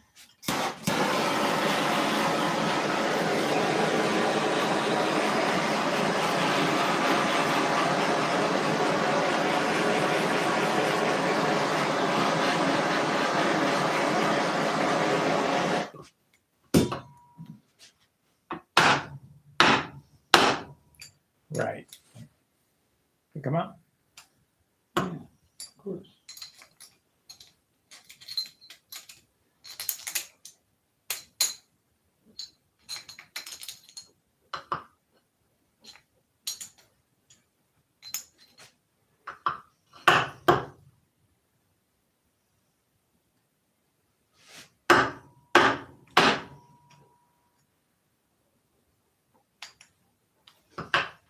Inspection was quick. It's hot.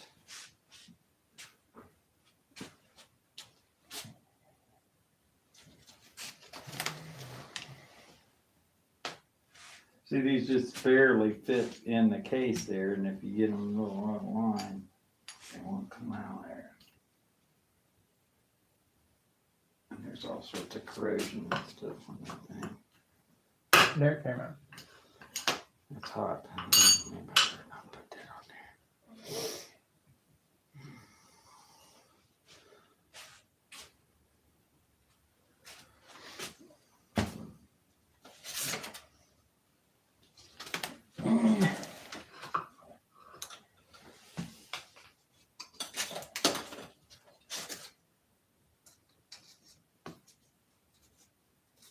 This thrust washer is stuck on here. I think everything's stuck on here. That's typical.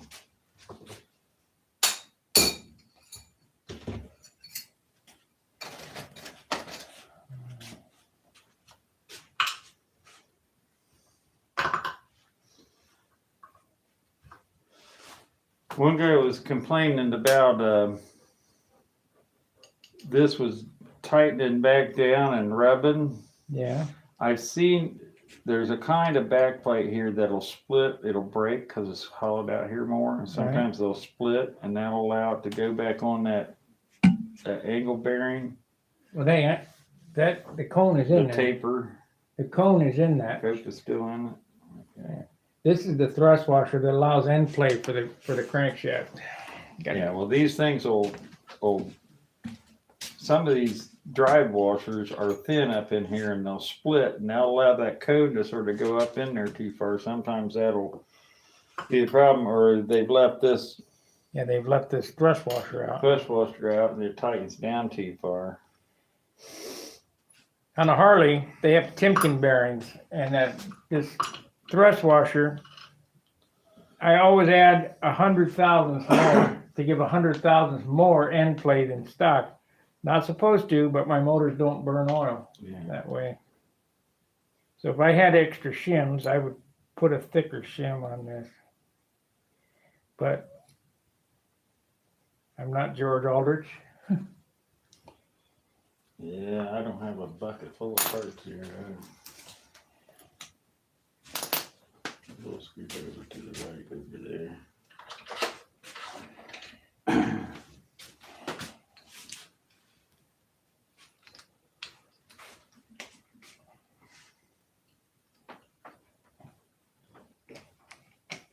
These bearings look like they've been sitting down in the bottom of the ocean for a while or something.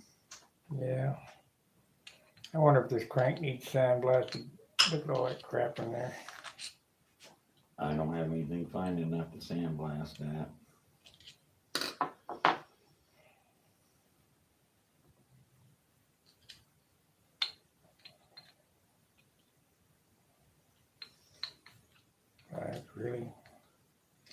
It's really a tight fit on there.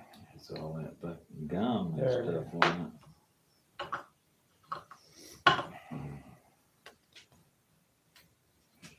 There it is. it.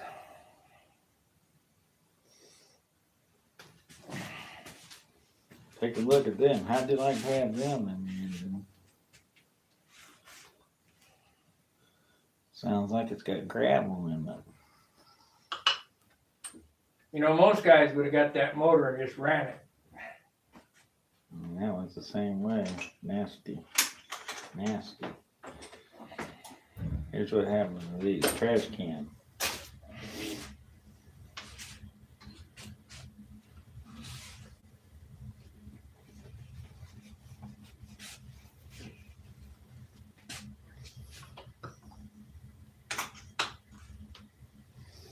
You know what really needs to be done to this face now that all that stuff's apart? Then now's when it needs to be stuck in an ultrasonic cleaner and run for a couple hours. Be blasted. You gotta clean the inside of it now. Look at the bearing seats and all that area down there. That's fucking nasty. You don't wanna do that. That takes material out. Yeah, it'll be fine. What are you running it? Walnut? Well, I'm not gonna do it. If you wanna do it to your own engine, you can do it, but I I'll do won't it. do it. Need a piece of sandpaper now. Crocus cloth.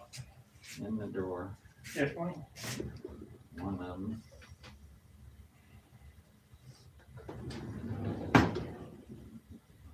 Oh. Laying right there on top, isn't it? And look underneath one of these lift out things. Should be some in there, just put a piece in there. It's on the other side, it's not in there. No, it's there.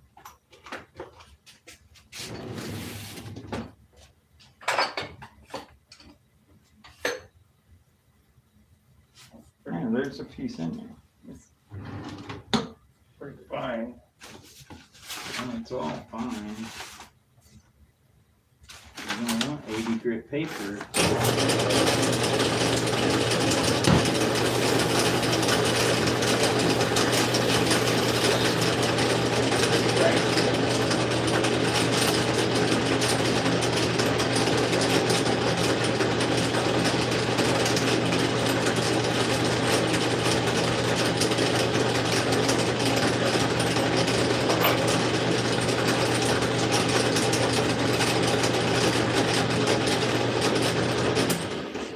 Yeah, I think it needs to be sandblasted first. See, I don't have any fine abrasive compound left.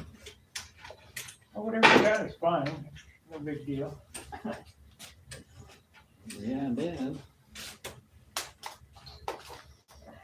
When it's carbide, why didn't you just use that stuff?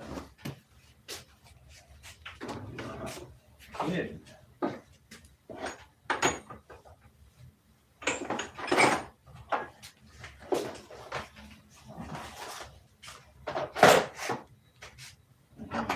Look. Here. I know how to get this. So you got little brake cylinder hone, or berry hone, or whatever, little tiny one. Fire brush.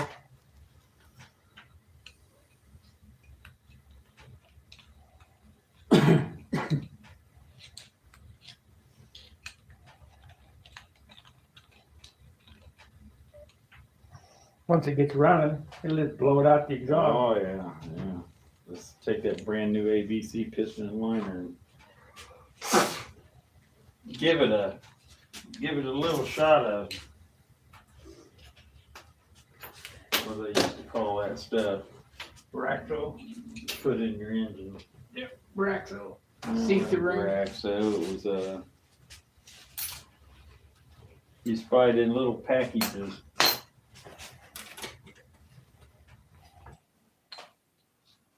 What the hell is that stuff called? No, I'm not losing my mind about it.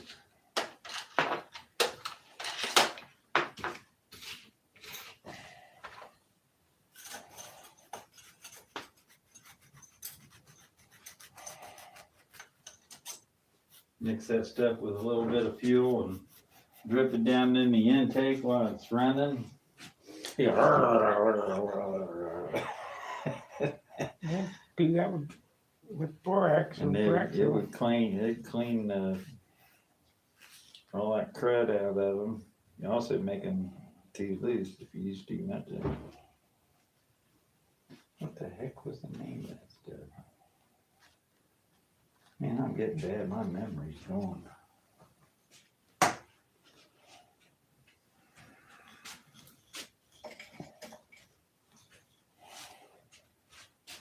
I'll remember it when I don't need to know it. That's exactly right. Tomorrow.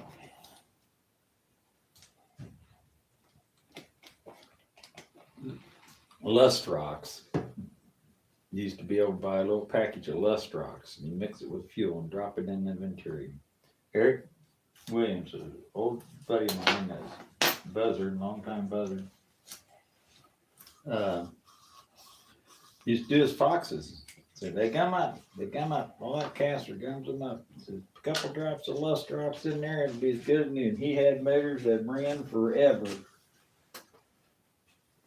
Of course, he didn't overdo it, but about every other year he put 2 or 3 drops of that stuff through it, and it cleaned right out and run like a champ.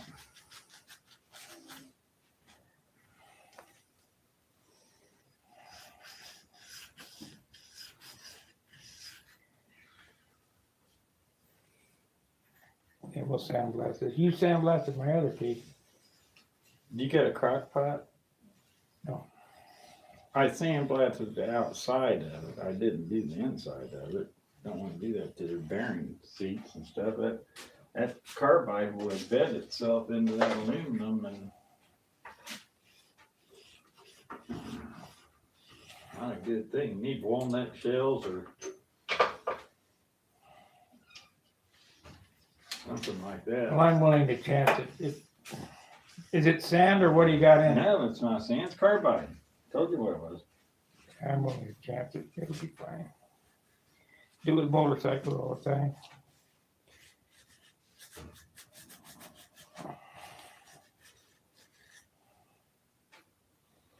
Actually, it ain't too bad. See, I taped all the openings off and all that thing, and taped the head gasket area and all that off, and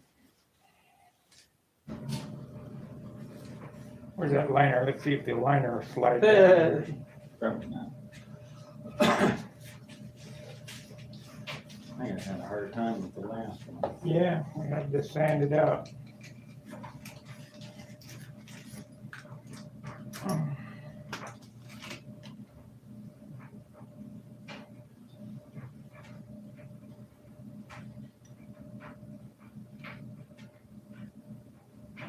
I feel like there's gonna be a hot press fit. Yeah, gonna have to heat it up. Well, you don't want it to fit too loose. Huh? Don't want it to fit loose.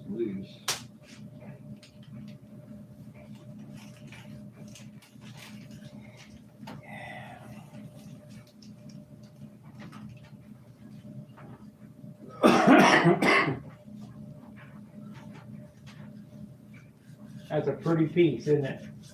Yeah, he does some nice work.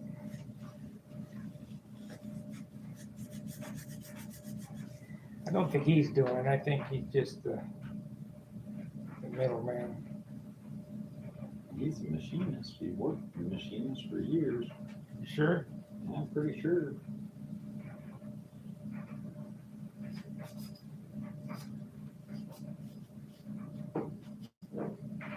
Now, he's probably got access, well, he's definitely got access to some nice machinery. Now, whether or not the machinery's his or somebody else's, I don't know.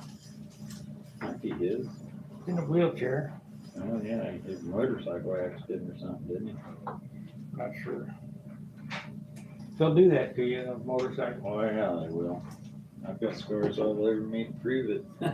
I do too. It ain't no fun. What happened to my dowel rod that I had that had the slot cut in it? Piece of sandpaper.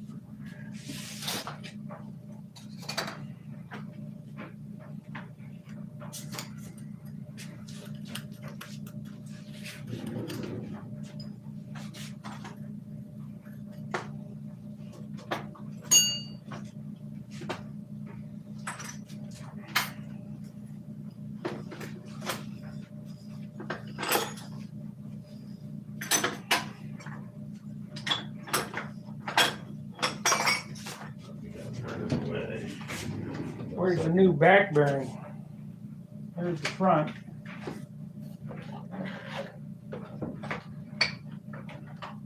I had 2 sets. All in one together. I came over here, I had 2 sets of bearings. One Well, high you took one set away from me because you said you weren't going to use them. No, I put them back in the bucket. Where'd they go? That's all that was in here. There's a set of bearing set missing. You took them. I didn't. Yes, you did. Well, where did I take them to? I didn't leave. It's not that they're not here. Stuck them in your pocket or something. You No. said they're high-speed bearings. You didn't want to use them. No, that's the ones I did want to use.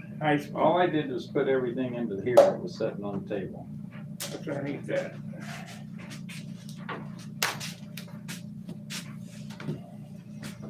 It's another package like telling you. this. You got it. I haven't been anywhere and I didn't get it. Yeah. I don't have it.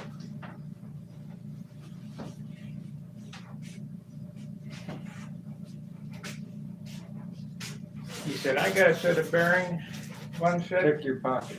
I don't have nothing in my What's pocket. in your right front pocket? Nothing.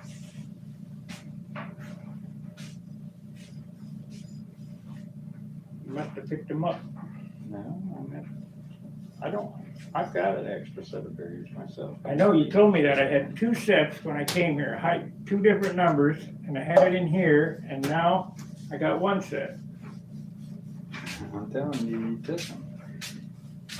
John, where would I take them It to? beats me. I don't know.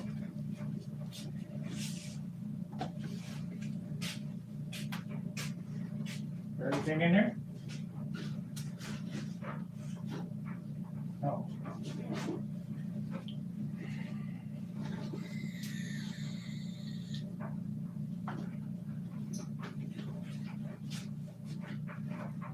Shell decals. USA. They're in a blue thing just like this.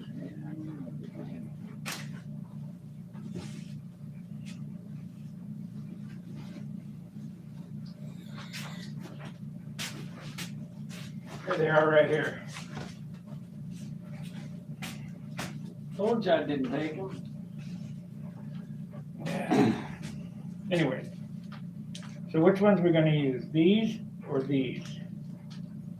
AF2, PS2, I don't and think it makes a damn bit of difference because they're not turning enough RPM to need high-speed bearings or anything like that. Just needs halfway decent bearing. Shoot, their junk bearings, that broke the bearings probably better than the stock ones you get from the factory.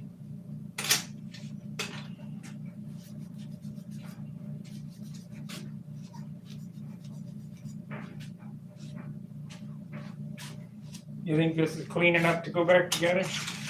No, So how are we gonna clean it? only one way. You need to pound it off the sonic. You need to ultrasonic.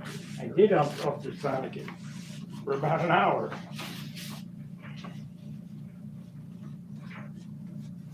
That's why it's got this white shit on it.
You don't have a ball mill, do you? What? Ball mill? 1/4-inch ball mill? Huh? Probably not. We could put that chamfer in this with a ball mill if you had one. It's got a chamfer in it on one side of it. It's very light. Yeah, the wrong side. You might have to take the rod out, put it back.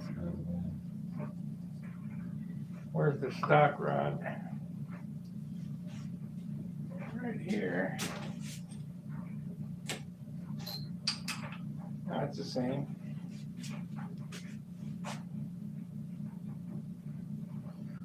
We also had to drop the top of the piston down too, if you remember right.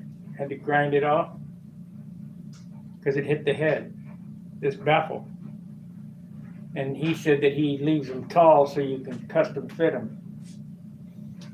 Yeah. Yeah, I remember that. Well, this rod is bent. Maybe.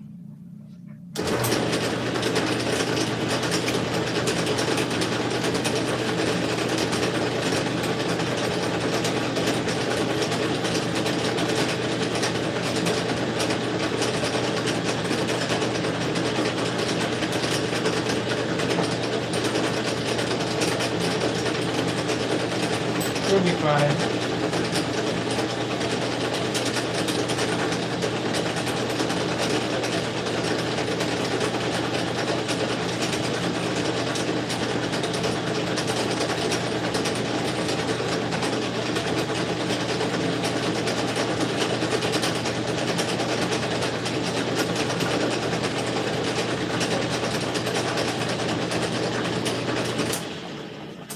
It'll be fine.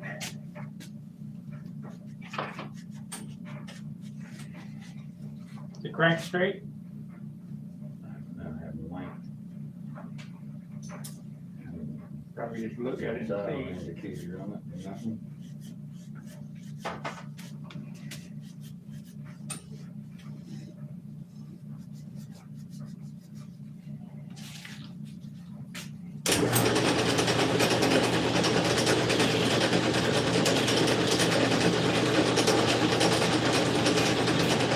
I'll put this engine in my light bar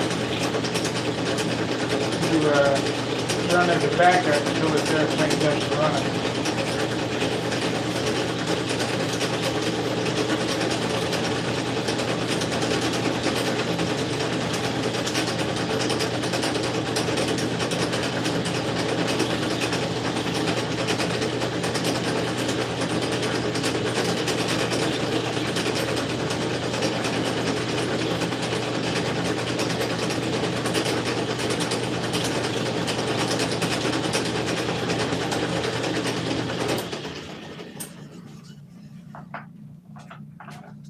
see here. Dump these out. Put a little, you got a toothbrush or something like that? Denatured, that's all.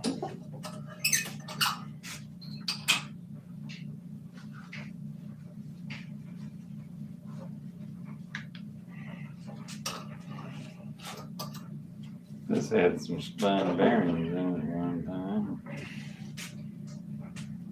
Probably that one that was in it. Should be all right. Toothbrush, acid brush, some kind of brush. Just a big old part.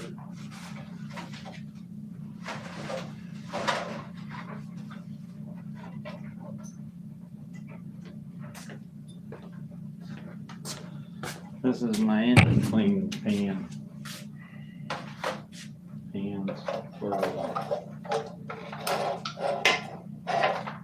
a lot of good stuff here.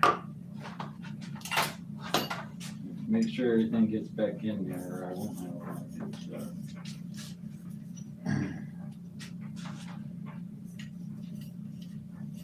That's all these things, especially that's for putting bearings in.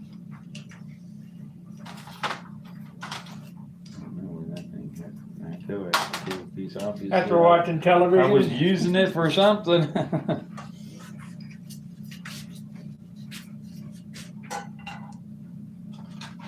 was definitely using it for something.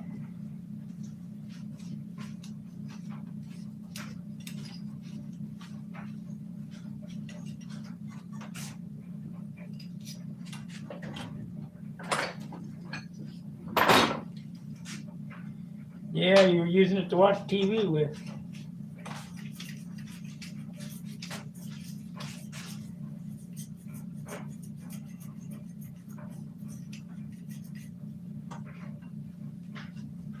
It's been nice to have all the right shit to do this stuff right. This crank's been through hell in a handbasket. That'll be all right. You'll be fine.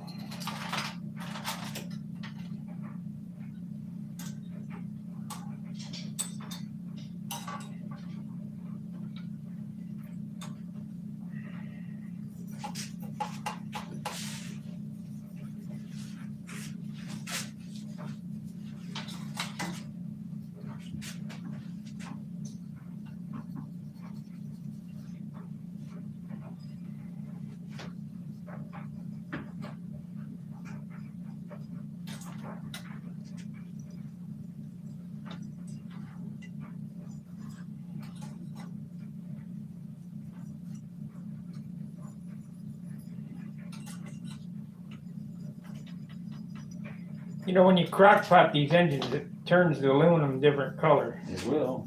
Yep, it most definitely will.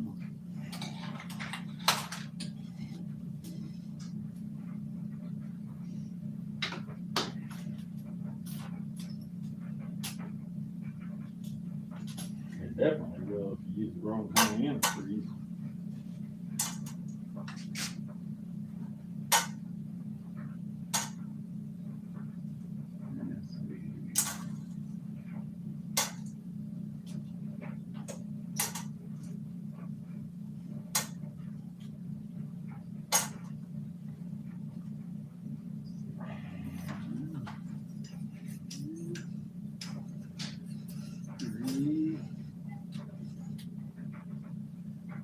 Now 3,000 south. Be fine.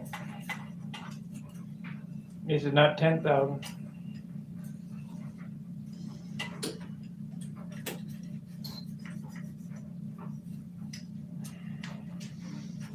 I don't know what super tractor unless you got one that was brand new that hasn't hit the dirt at least once.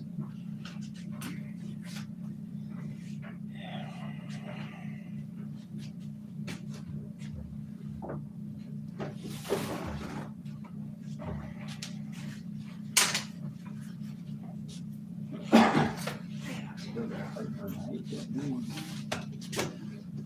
comes and I still got heartburn. Had a bacon, lettuce, and tomato sandwich for breakfast this morning. That must be just eating me alive.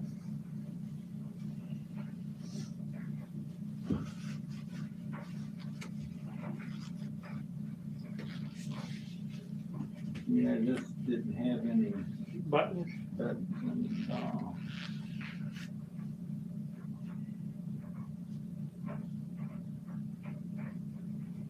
Wish we had something to, a bolt, like you were talking about, only, I don't think, there's no dirt down there.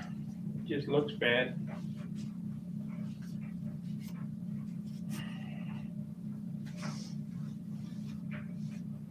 Be good enough to put together.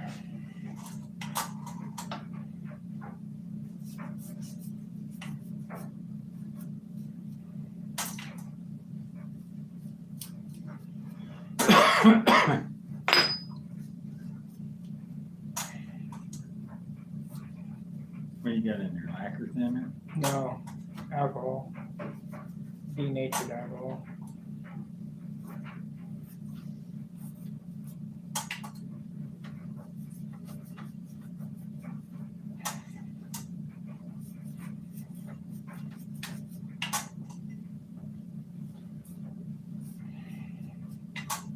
Coleman fuel.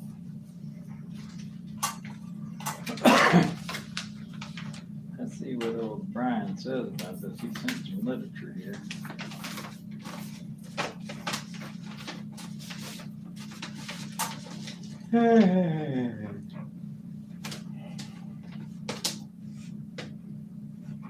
Tighten it up till it strips and back it off and have it turn. Rod's tight fit on the crank. Yeah. What did you say about So that? test it out before you get trying to put it together. What did he say to do about that? He says some wet and dry sandpaper lightly wrapped around a drill bit and run in that hole to open it up just a little bit. It's fine. Unless you got an adjustable reamer the right size. Yeah, looks good. It's fine. Yeah, proper measuring equipment and all that stuff to be on it. 3 different length crank pins. Half thousand. 5, 6, and 7 millimeter long. My rods are fit for 7 millimeter long. If you have an engine with 5 or 6, you need to take equal amounts off the front and back of the rod to suit. What's he talking about? The rod nut. Oh, my rod suits 7 millimeter. Length crank pins. I think it'll be fine. I guess if you're using his piston rod on a different piston than what he supplies. I think it'll be fine. Check the fitting line. Do not force it in. If necessary, lightly lap the OD of the liner with some 1200 wet dry. Be careful not to distort the liner. So he wants me to sand the liner, huh? Yeah, a little bit.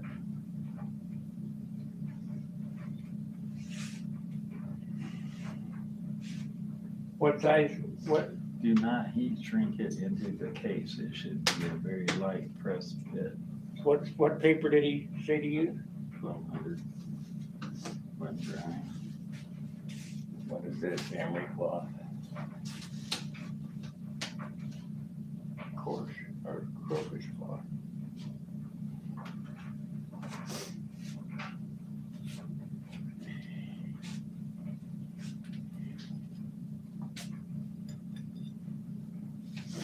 Tells about the baffle height on the piston, which we already knew that. Yeah. The tallest is exhaust.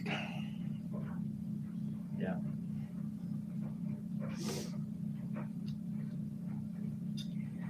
Okay, give me a piece of 1200. I'll start sanding.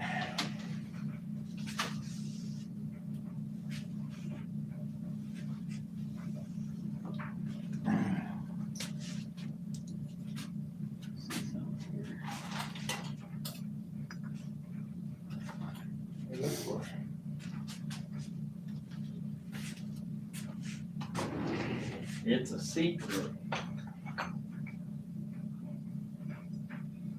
What I'm gonna do is I'm gonna take that and turn that down to where that fits in there loosely. And then you can wrap a piece of sandpaper around that and run that down in there and it'll help. That's being a little lighter. I thought I had one.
Yep, this was a $50 engine.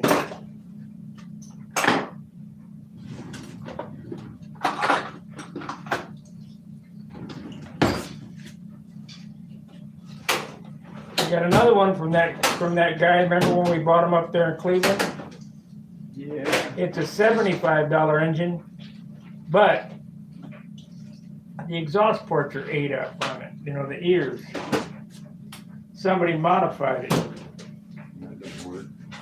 Plus, the lugs are hollowed out. I don't know why people do that. That's ridiculous. Well, they did it for racing or something, trying to make it breathe more. No, the lugs, the mounting lugs.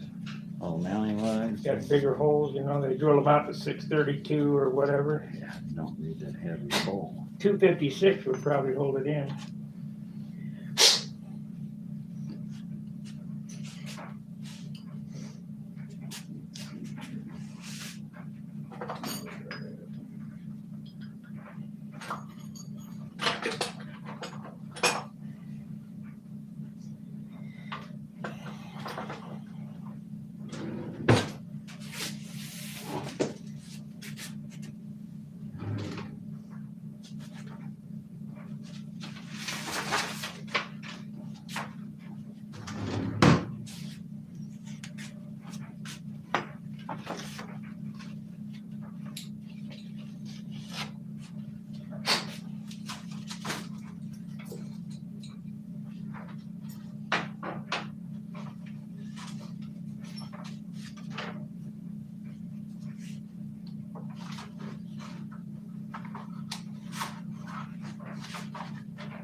Well, he wanted you to sand the liner, not the case, though, right?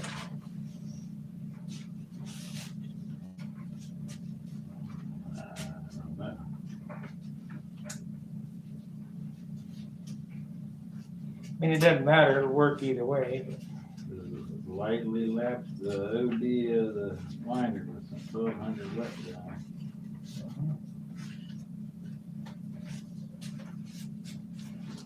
There's enough dirt and stuff in here that this would be like. No one ever.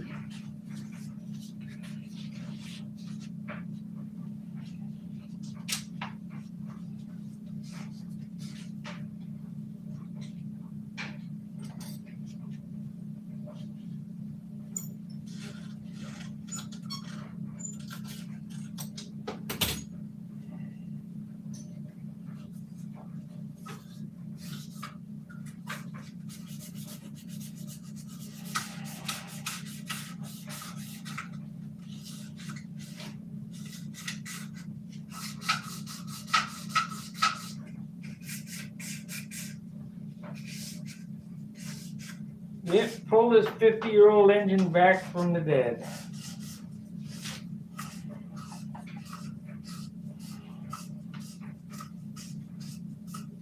Might have been alright if you just put new bearings in I don't know, the ring was pretty, no compression.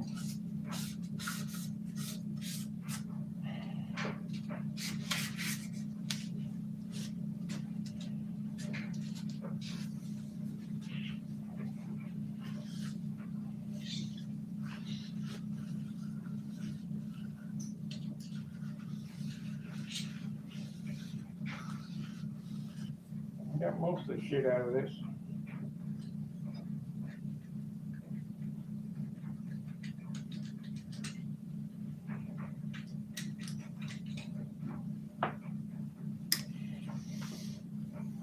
Get it fit?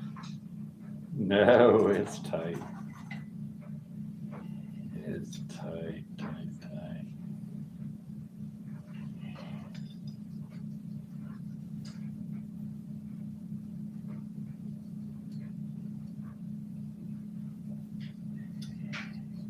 It's tight, tight, tight.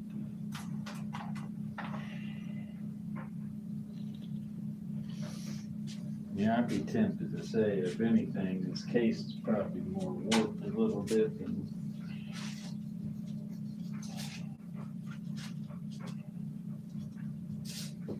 What makes you think that?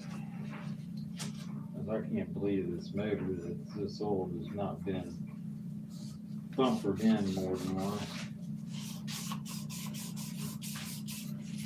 And a lot of times you'll get the cases bit. You know, and if you actually check the alignment of the rod to the piston liner, and it's gonna be off.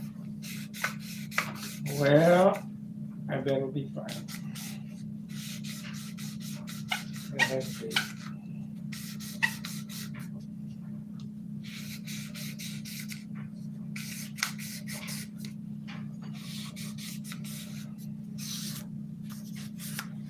That's good enough.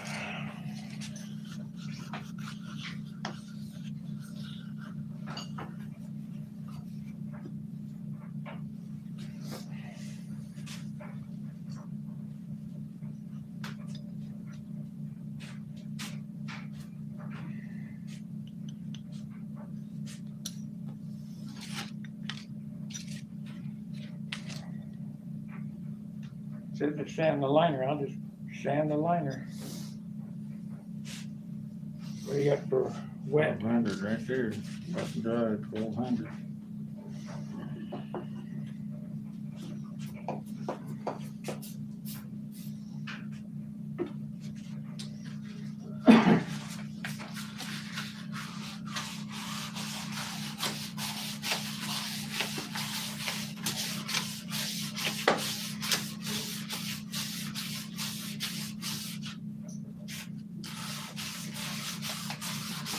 Get it off of that last little bit up around where it peaks at, halfway else, you know, then by then.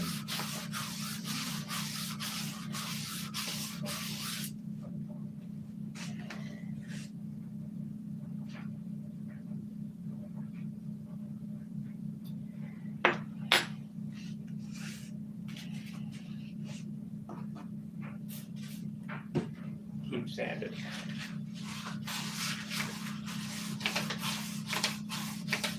I'm sure they make it a little tool that they've got, these guys that do this all the time, that holds that in the right position in reference to the case. And they just heat that case up a little bit, drop that in there, and they've got enough time to.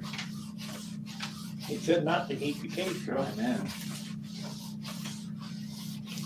The thing is, you change it, when you shrink down under that, you change his tolerance on this minor bit.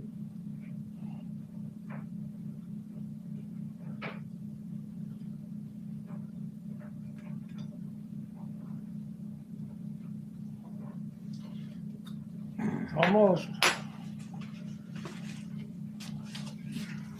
Taking the brass off of this. Should be solid brass. There's that.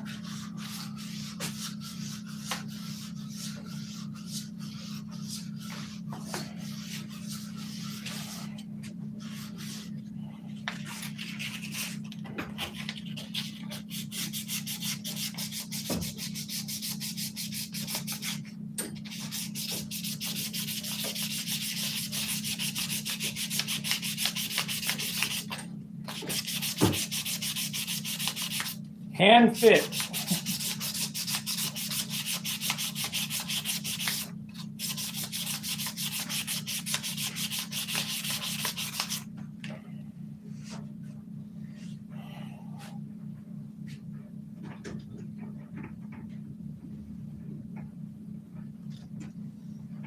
It's so close.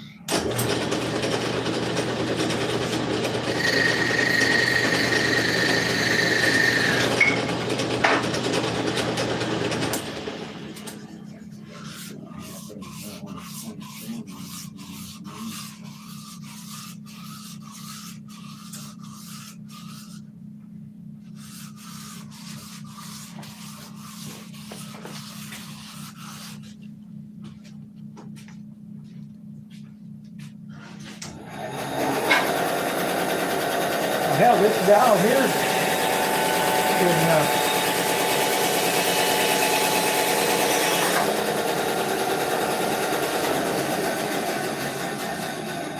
This dowel here is small enough to fit in there if you had a slot in it. Yeah, I know, but I'm trying to make it a little tighter fit than that, so.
Yeah, this is George Alden's shop. He just put it on his son at home and honed it out and be done. Yeah, wouldn't that be nice?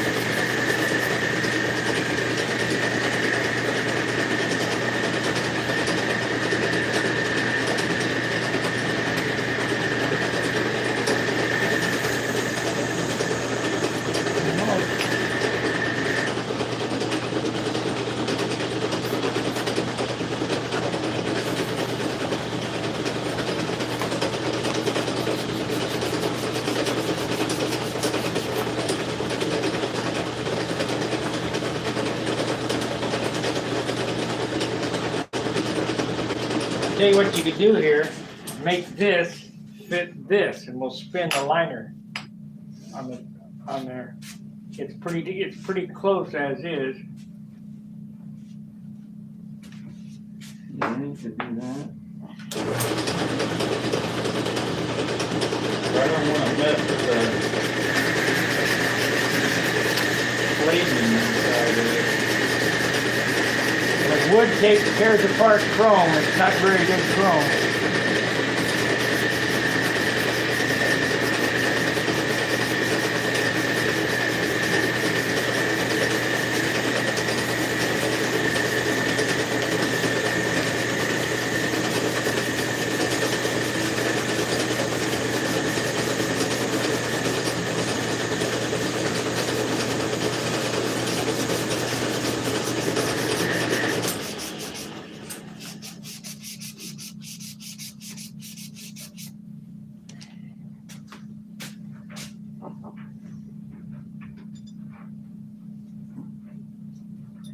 Pretty damn close.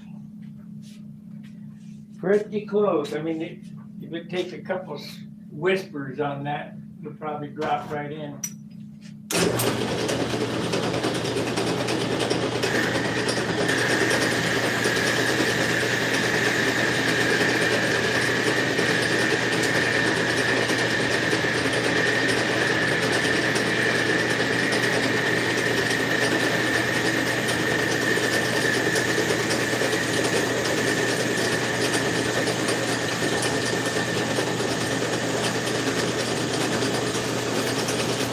Let's see if anybody said anything. 15 and 17. Put your liner in the freezer. No, it's we can't do that. It says not to heat the case or freeze the liner. 34 for me when I was USS Ajax. I've heard of that ship. Ajax, was that LST? No. Huh?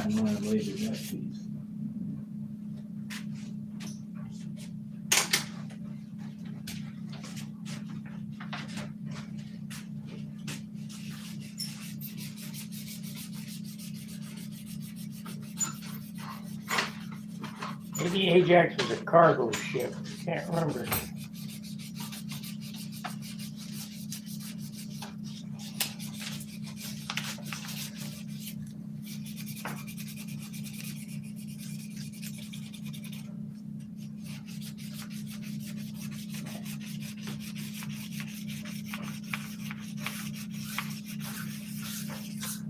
A little water.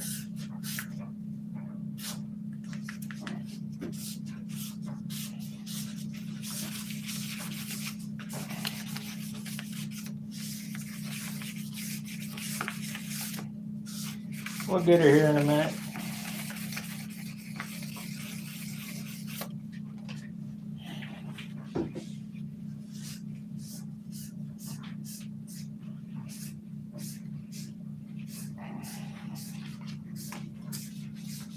Guess we can run this one and my other airplane, one tank full.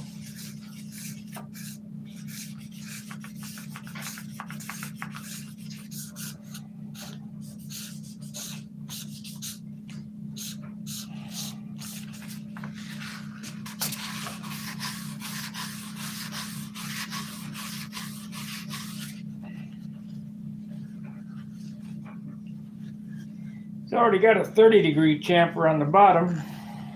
Wonder what the taper is.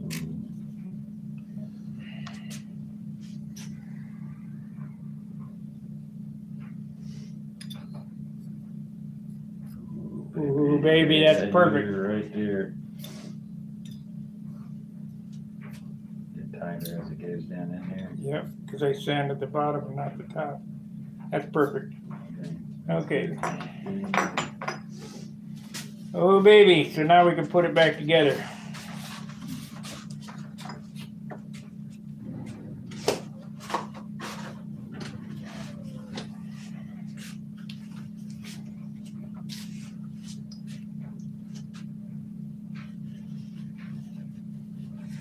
I'd say that was shot, wouldn't you?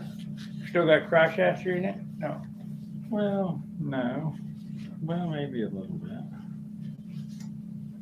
I would say it does. It's got it as a rust line. Okay. Got a heavy duty deep rust around the bottom of it. It's shot. Piston might still be able to be used. I can't believe there's no...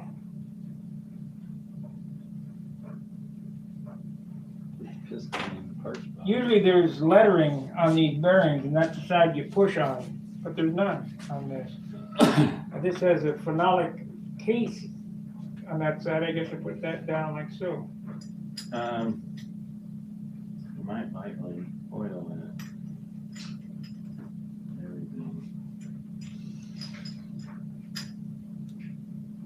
Let me see that bearing, because I think I used this put pressure on the outside of the bearing, Yeah,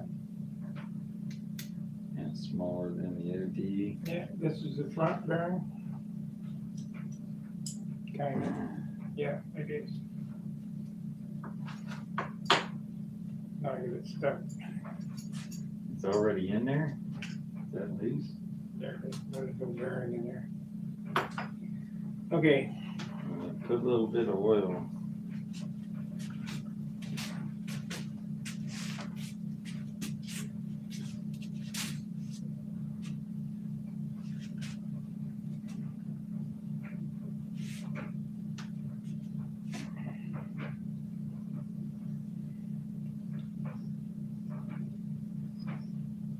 it'll be fine.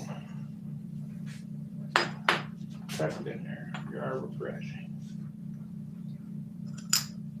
With a hammer press.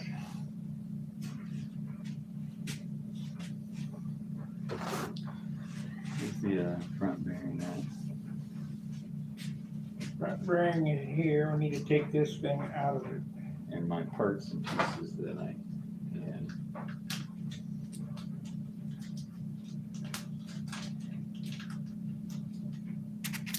Need an Exacto.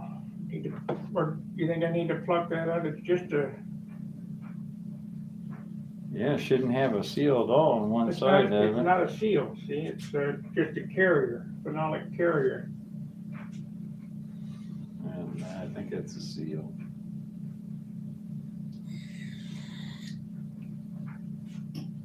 Just come out of there because you don't want any on one side of the front one.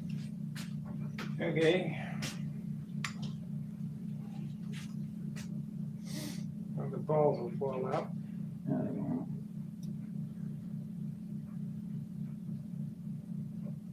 That is not a seal, that's a separator. Huh.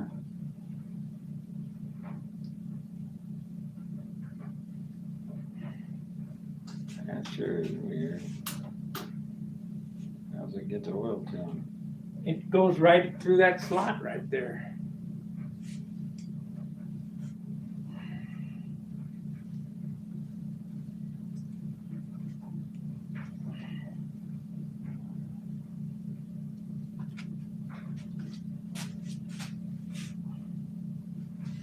Gloves.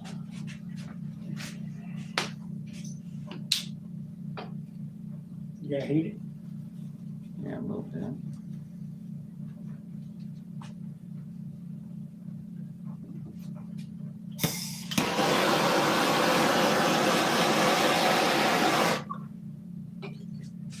Randy's supposed to bring me 2 Venturis and 2 spray bars for Super Tiger 60 to the Nats. 2 Venturis and 2 spray bars. Yeah. I mean, we can run it with this in it, but this setup is no good. You can't get any power out of a motor with that small hole in it. Oh, that's too small, yeah.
Decommission repair tender. That's in crooked.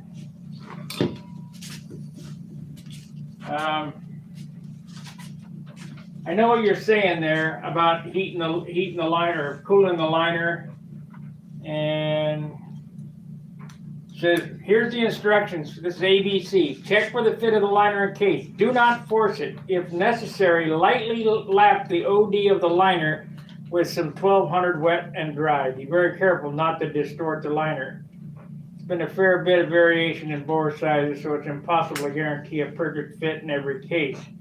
We've measured numerous cases liners and come up with an average size.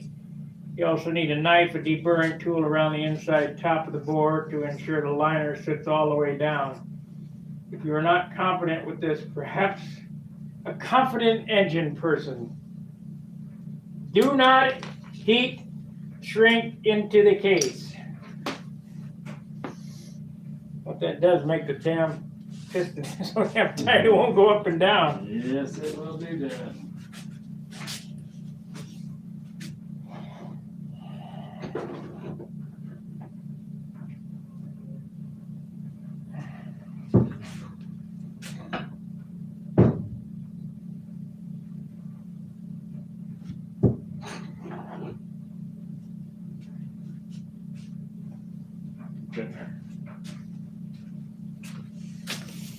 Now with the crank, put a Got, little oil on that. it's got to have that thrust washer in there. I just want to, well, I know it's got to have that, but I don't really want to see something here.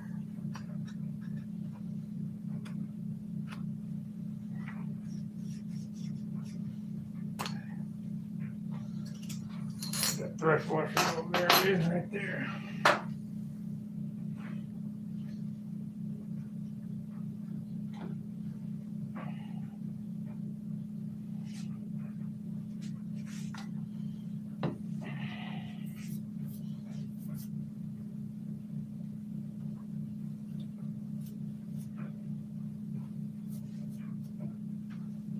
Goes on like that.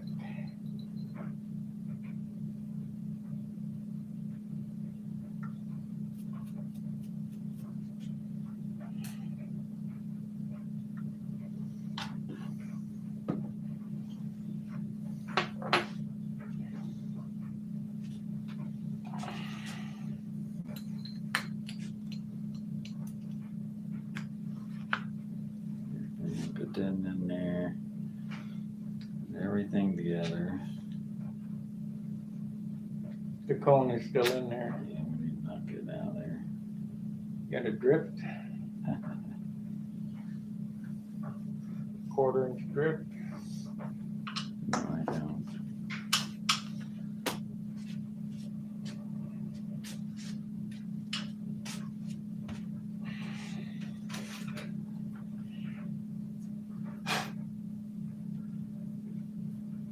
Is that the right size to tap that?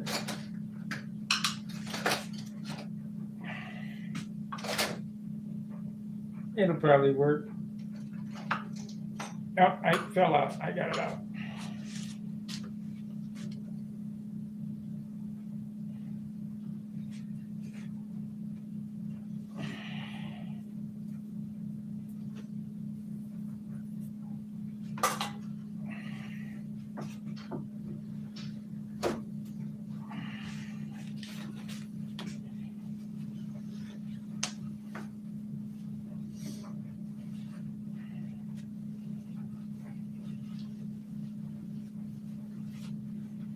This is the along the side of the road Harley rebuild. Pretty much the same.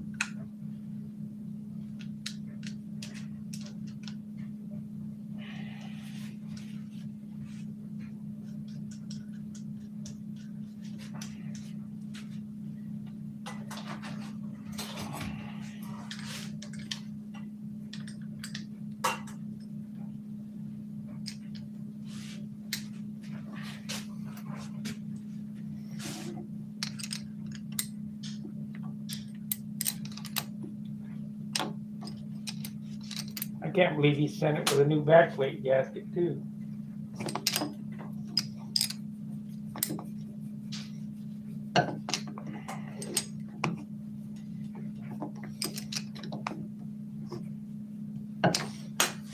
Usually you're stuck making one.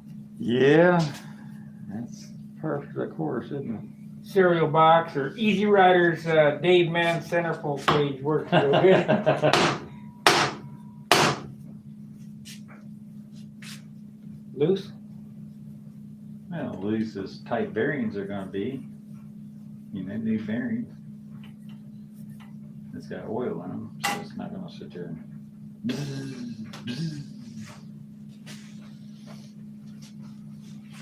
make sure I get them seated in there real good. That's a big thing. I think they are.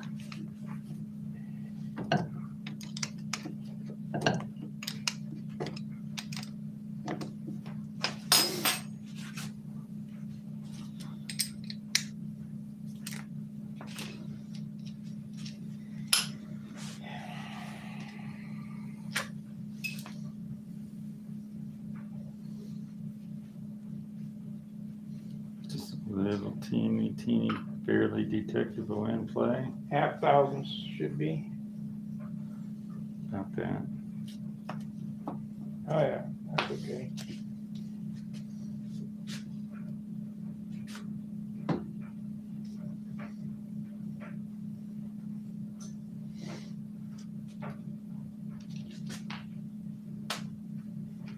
Okay, liner and piston now. We know we're gonna have to,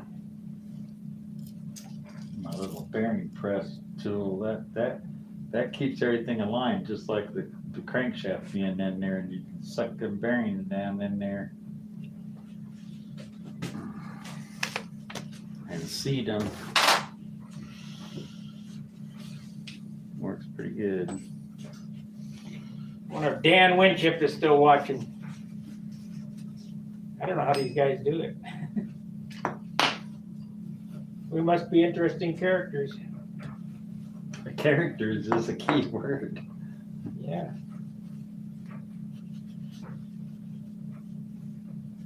Okay, there's the piston. This goes to the back, and the exhaust is the high port, which is the big one.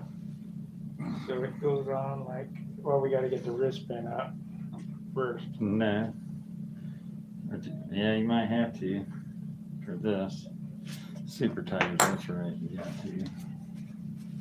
'Cause it won't slide in there. His don't slide in there far enough, do they? To go over the No. crank. Nope. Got to get the button out and get the wrist pin out. Yeah, so we want to push it that way.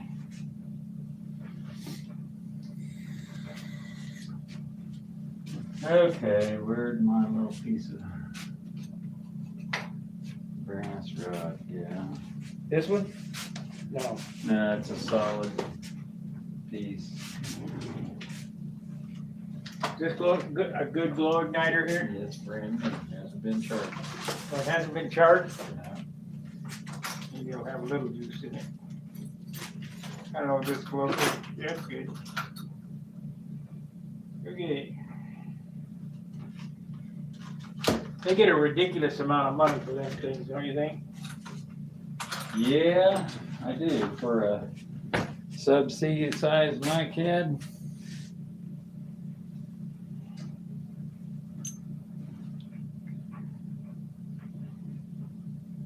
Come out that side.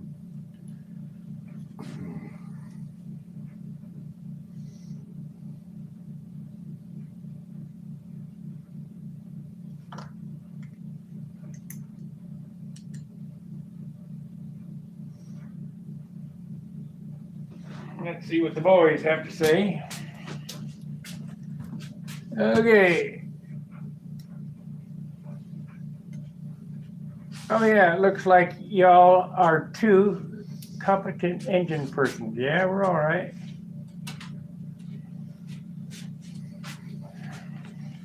We can hack it up with the best of them. I've probably built over 1,000 Harley motors in my Harley Davidson career.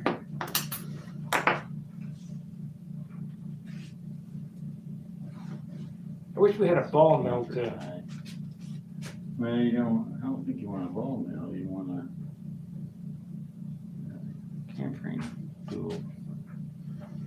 If you had a ball mill. You could take a countersink and just hold it by hand and go Right. like that and just do enough to do something to it.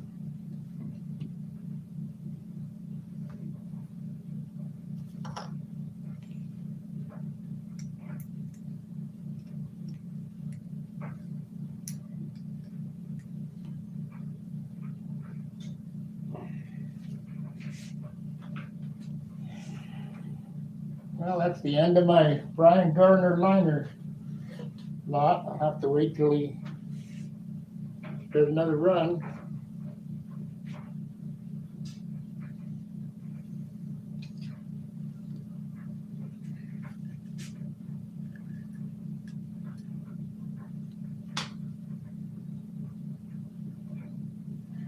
A little bit of oil on that. Right here.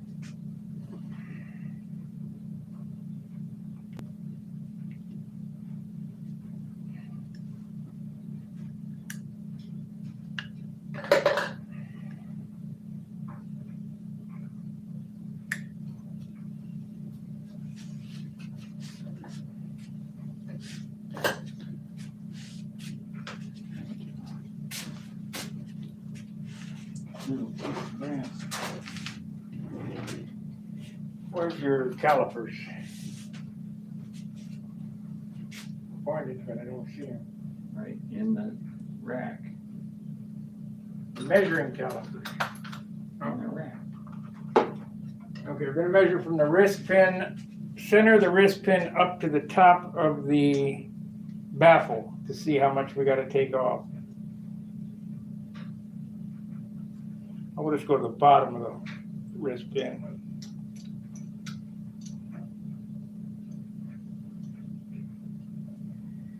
That measures 590 thousandths. Oh, did you put the piston in already? Oh well, we'll have to measure from the top.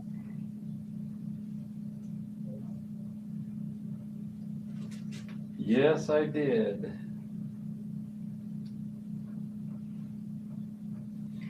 That's all right. Just get it in there and I'll do a draw file with it. Let's see.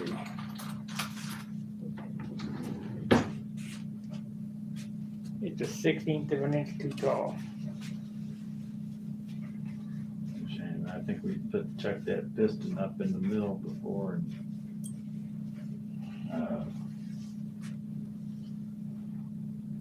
milled that off.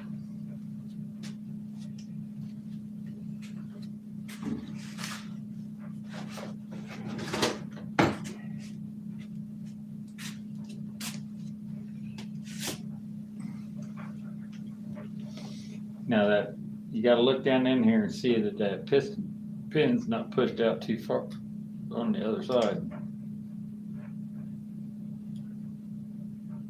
It is. Okay, here, take this. Put it down in there.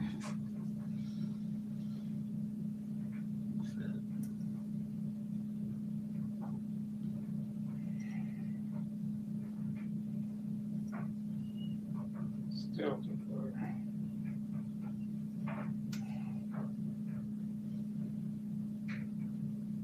I got a hole on both sides. Not a hole on both sides, but It probably went that way too far. that's sticking out this side too far. You can see it.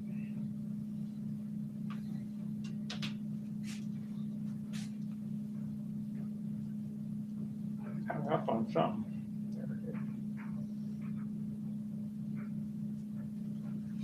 I can fix that. Hammer it in there.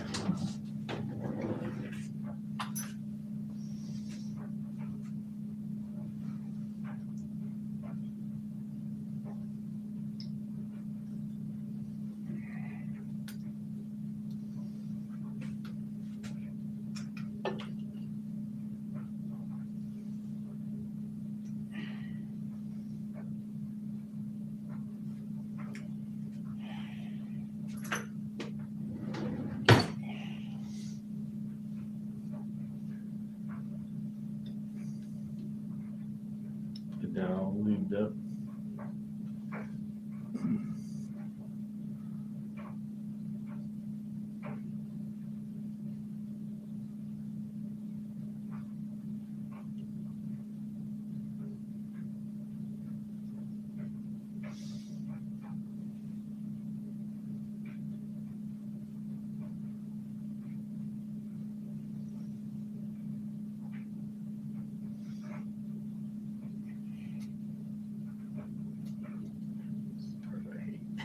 Cause if it's twisted to me at all, I mean, you can be stuck.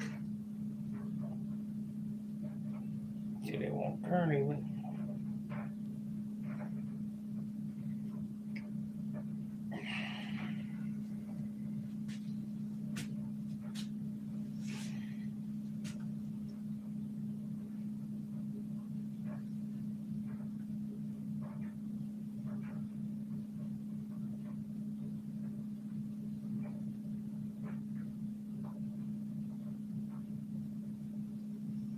Need to pry it out of there.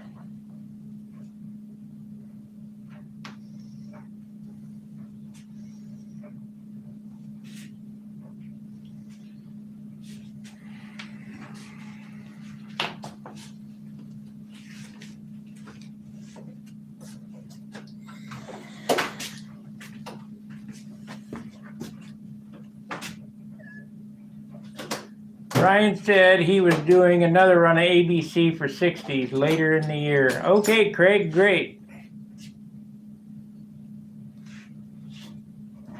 I'll have to order a couple more.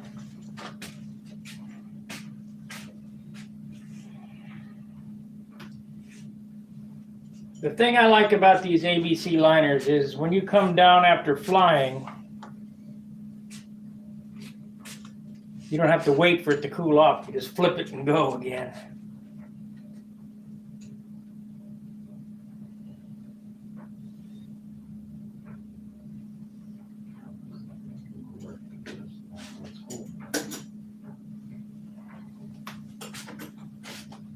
Just grab it with this piece of wood right here in your vise. Or barely. Huh? Just barely enough to hold it. Little one is right here.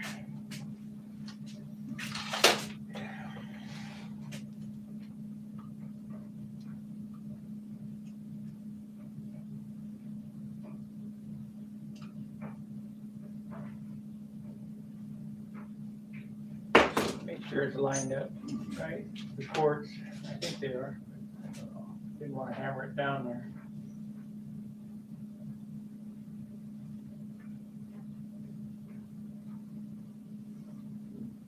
Trying to figure out why would it catch on anything? Why would it not?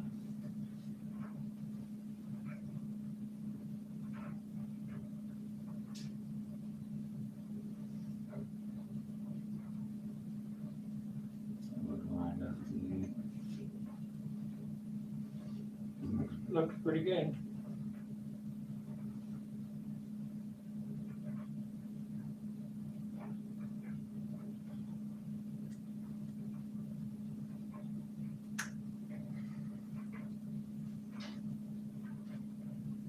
That's good.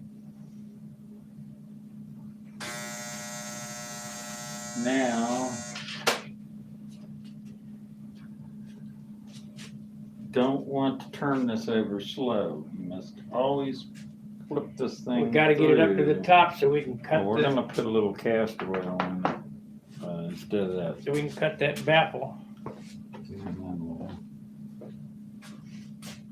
Feels good at the bottom anyway.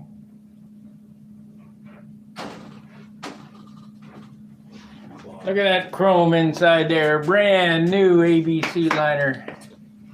Lots or something.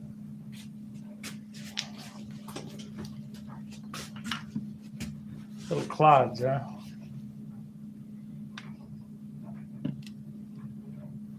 Electroplate would probably be okay. This is for fuel. That's what I Yeah, we're gonna have to have the fuel. prop on it to get it up Oh there. yeah, you won't. I wouldn't try it even right now. Get it. We We gotta get it up to take that baffle off. Gotta be on- Might have to take it off first. I'm afraid. It might have to come all apart. I don't think so. It'll get stuck at top dead center. All right, get unstuck.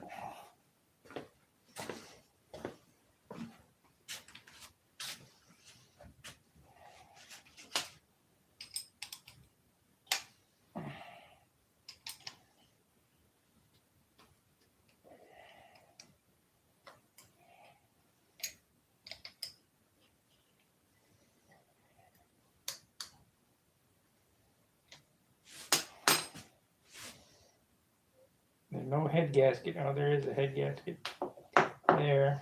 It might be all I right. don't think that's coming up high enough to hit. You want to mention it's got the 7mm clearance.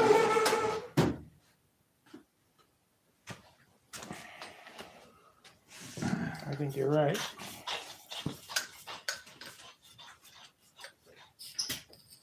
I didn't actually measure it, but looks like it. I think it'll be fine. But the last one we did, one of us should run 2 head gaskets. What do you think? It won't hurt anything.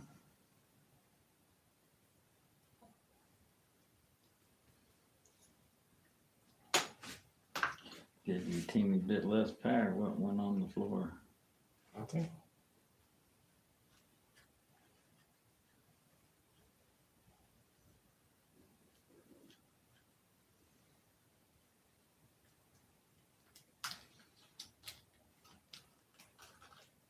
He's got 2 head gaskets here. So we put 2 new ones on it. Now, Change the way it breaks. Is that right? I run them so they don't break. Remember, Yeah. they just blubber. Blah, blah, blah.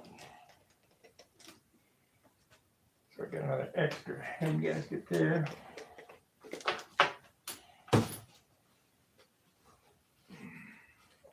Now, do you got a screwdriver that we can use for these screws? They're them stupid Super Tiger screws. No, I don't have a JIS screwdriver. Are they straight slot or are they Phillips? Of course, they're straight slot. Yeah.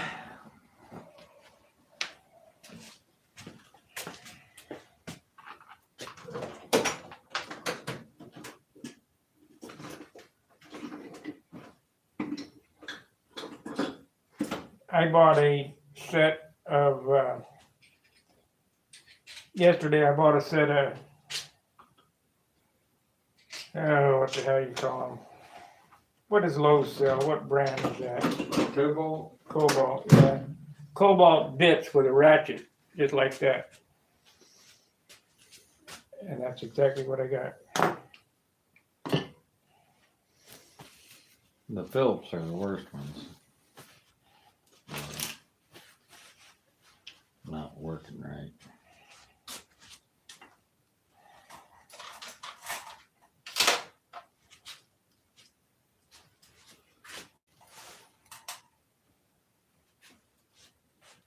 You probably go over there if hobby shop was open over there. We could probably get some socket head cap screws to fit them. Well, if you're out and about, pick them up for me, would you? Well, I don't really know what size they are, but they're not a standard size. I know that. They're not just a regular metric. They're like a half size metric or something. 2.5, I think. 2.5 or 2.3 or something. I can't remember what it was.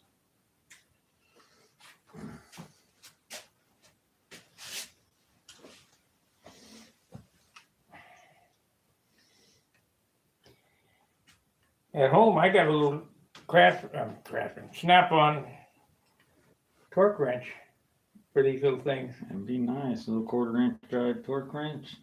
No, it's a special wrench. It reads inch pounds, but Yeah. it's 5 to 7 inch pounds. It's not even. I don't know what those are supposed to be torqued at. You look and figure it out, and I'm sure with the pitch and type of materials and all that stuff. And They're tightening them up till they strip. I've gotten some used motors that had strip ones in. I've never actually stripped one, but You don't. I just snug them down and I run it. And if I see any leaks, I can run back over them again. Just snug them just a teeny bit more. And don't overdo it. These screws here are original Super Tiger, and normally they're all augered out, but these are in good shape. If you use a gunsmithing screwdriver or something like that on them, that fits them better. Right. As Phillips said, you have to use a JIS screwdriver. It just nothing else works but that. They'll round out every time. I've been meaning to buy a set of JIS screwdrivers. I just never have. And I think that place that sells the carbon fiber, Central Hobbies, that sells the push rods and all that stuff, I think they've got JIS screwdriver sets, like a 4-pack. You really only need a couple sizes, probably a number 1 and number 2 or something like that. You very rarely need to go, unless you're working on motorcycles or something, and you got. Another on American motorcycle with that. Like some, No. they got some flank drive. Unless it was Harley Davidson that was made by AMF that went all Japanese nuts and bolts. Those are flank drive. Those Most of the time, if you just use an impact wrench on them, it'll work and protect them somewhat. Don't try to take them in and out with just a screwdriver.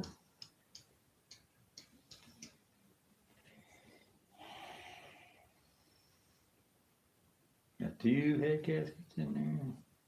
yeah. Two. I'll run it with 2 until I'm sure the baffle will clear.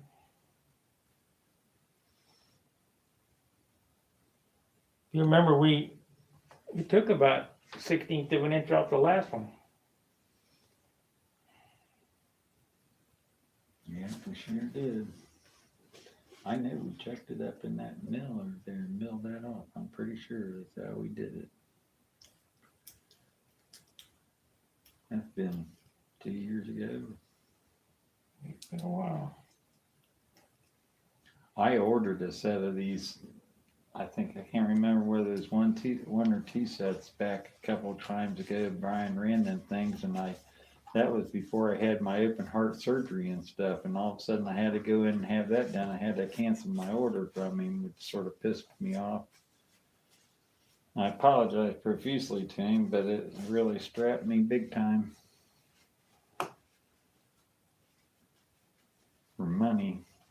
I don't normally order something that I don't intend to pay for, but that came up, and I think it's a little more important.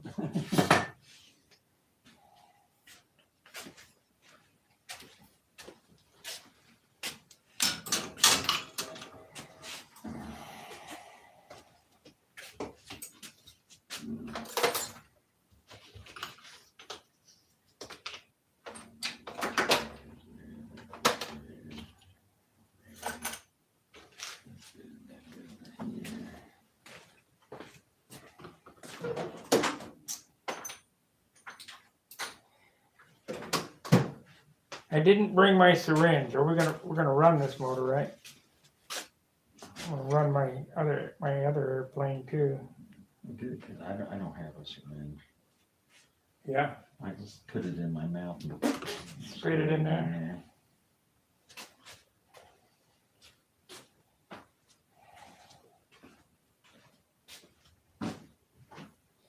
All I got's that crappy Super Tiger spray bar and Venturi, but it'll run with that. Used them things for years. It's not a regular Super Tiger Venturi. What kind of Venturi is it? I don't know.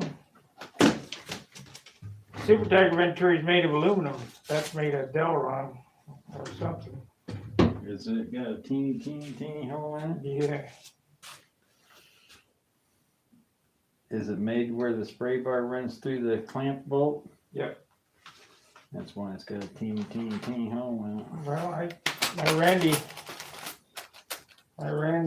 Could be the one for 46 and not a 60. You think? I don't know. So many of these guys do stuff that Got no clue. Well, they what's wanted going- to detune something and Goes this way. hell, if you wanted a 40 size engine, you should have just put 40 in it or 46.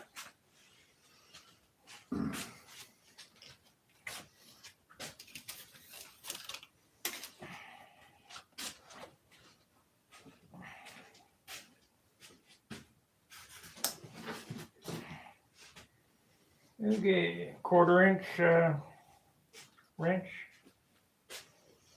In the jar.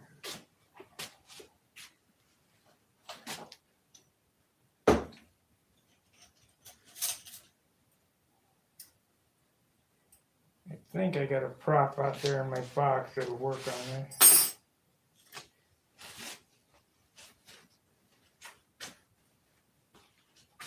There we go.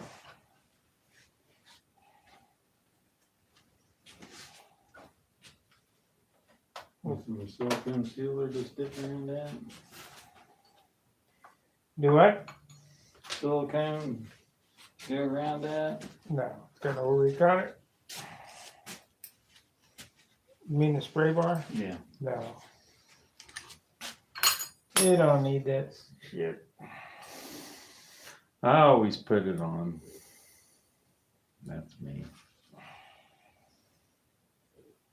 I see you put that on the side of the exhaust where you can burn yourself real good when you're adjusting your needle valve. That's where they go. Well, you're gonna put another one in it though, right? Yeah, but that's where it goes. Well, yeah, if you're running an inverted engine. Yeah.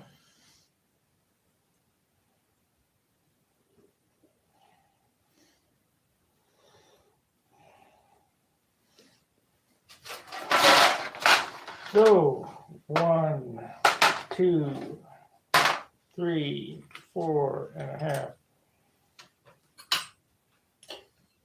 I don't need here anymore. Back up, go back up, go back up. Goes in the wing down.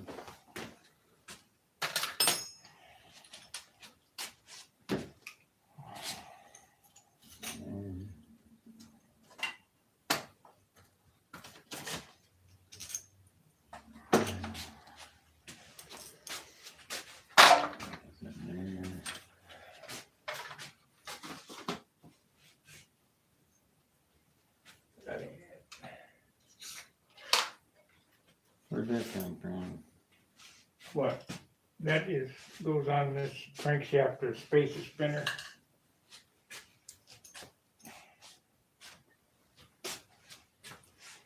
But we don't need that right now.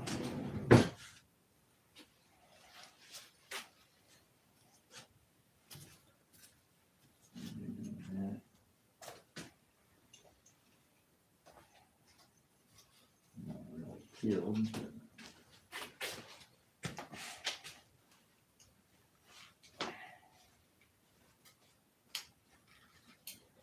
Voila, one $300 Super Tiger engine. Okay,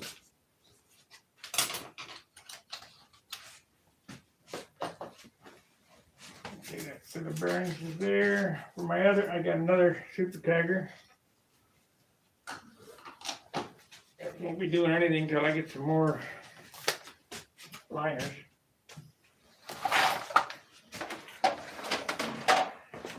Hey, this goes with that.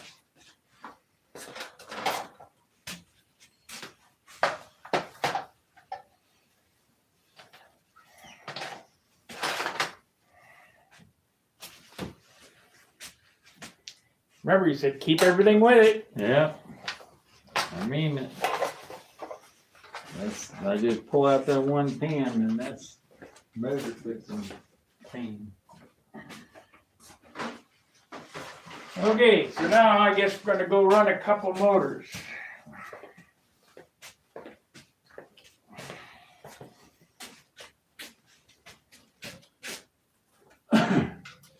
Take that prop off.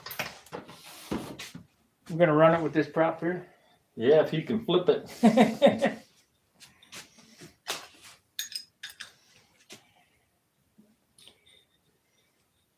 I got a carbon one around here somewhere too that I really like to use more than that wood one when I tap them bearings to make sure they're seated because it doesn't compress. But they work.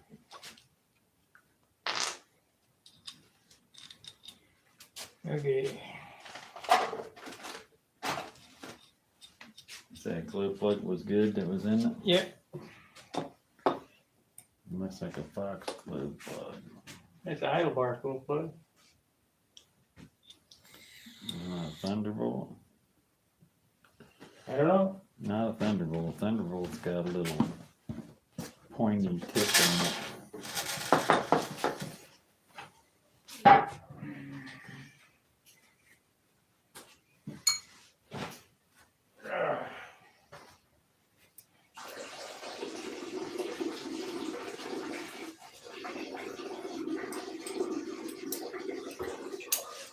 Is it cold outside? Probably about 45 degrees. Nah, I think it's a little warmer than that.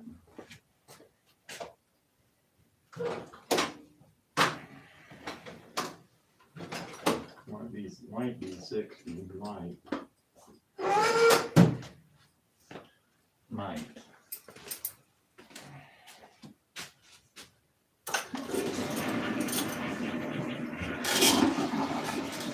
Okay, I'm do gonna. this before you do everything up there. Take that and stick on it and 12.5. flip it through and just listen to it. Give me that wrench again.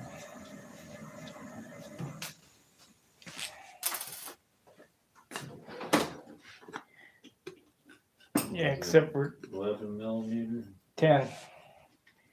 Except for this prop don't fit on the crankshaft.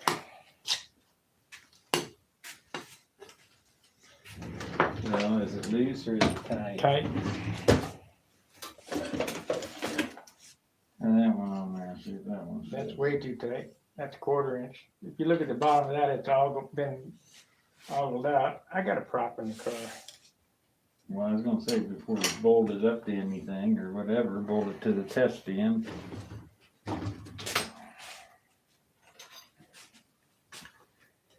Yeah, it feels like it'll be fine.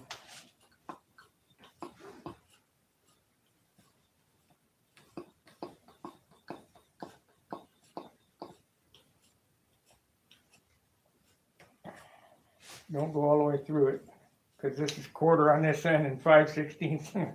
Just, Doesn't matter. yeah, there it is. Stupidest thing I ever seen. Where's that wrench? There.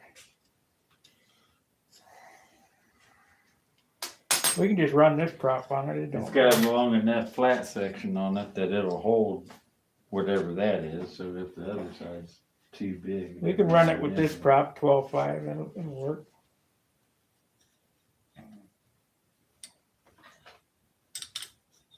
That's not a 12, that's a 12.5 on one blade and a 12.7 on the other blade. See that marked on there? Yeah, don't matter. Yeah, That means it's 12.6. yeah, it averages out at 12.6. Sounds pretty good. Yeah. We'll loosen up a little bit.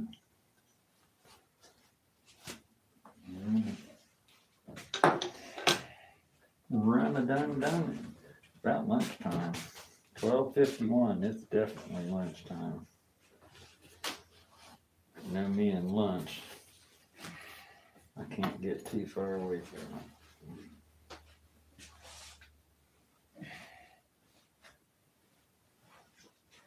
Well, it looks like we're gonna go to lunch, guys, so we'll be back after lunch to run some engines. So thanks for staying with us. 17 of you stayed with us. Be sure to hit that like button. And we'll be back after lunch. John, the Phillips screw is still stripped with a JIS screwdriver, but it's a bit better than a Phillips, but not much, Craig says. Yeah, I know, but just change them out of socket head cap screws and forget about them. That's the best thing you could do to any kind of Phillips or straight slot screwdriver. Nathan Crochet says, in the future, y'all could make some soft aluminum jaws to use with the pliers to be used to grab the liner. Brian, okay, that was Brian. Brian who? Brian Ether said he's gonna make another run. And Christopher Everson says he changed out all his fillet head screws with Allen heads on all his OS engines. Yep, good idea. All right, guys, we're going to be back after lunch. And when we come back, we're going to run some engines. And I'm going to go home and start building my 22 airplane. So we'll be back. See ya. Bye.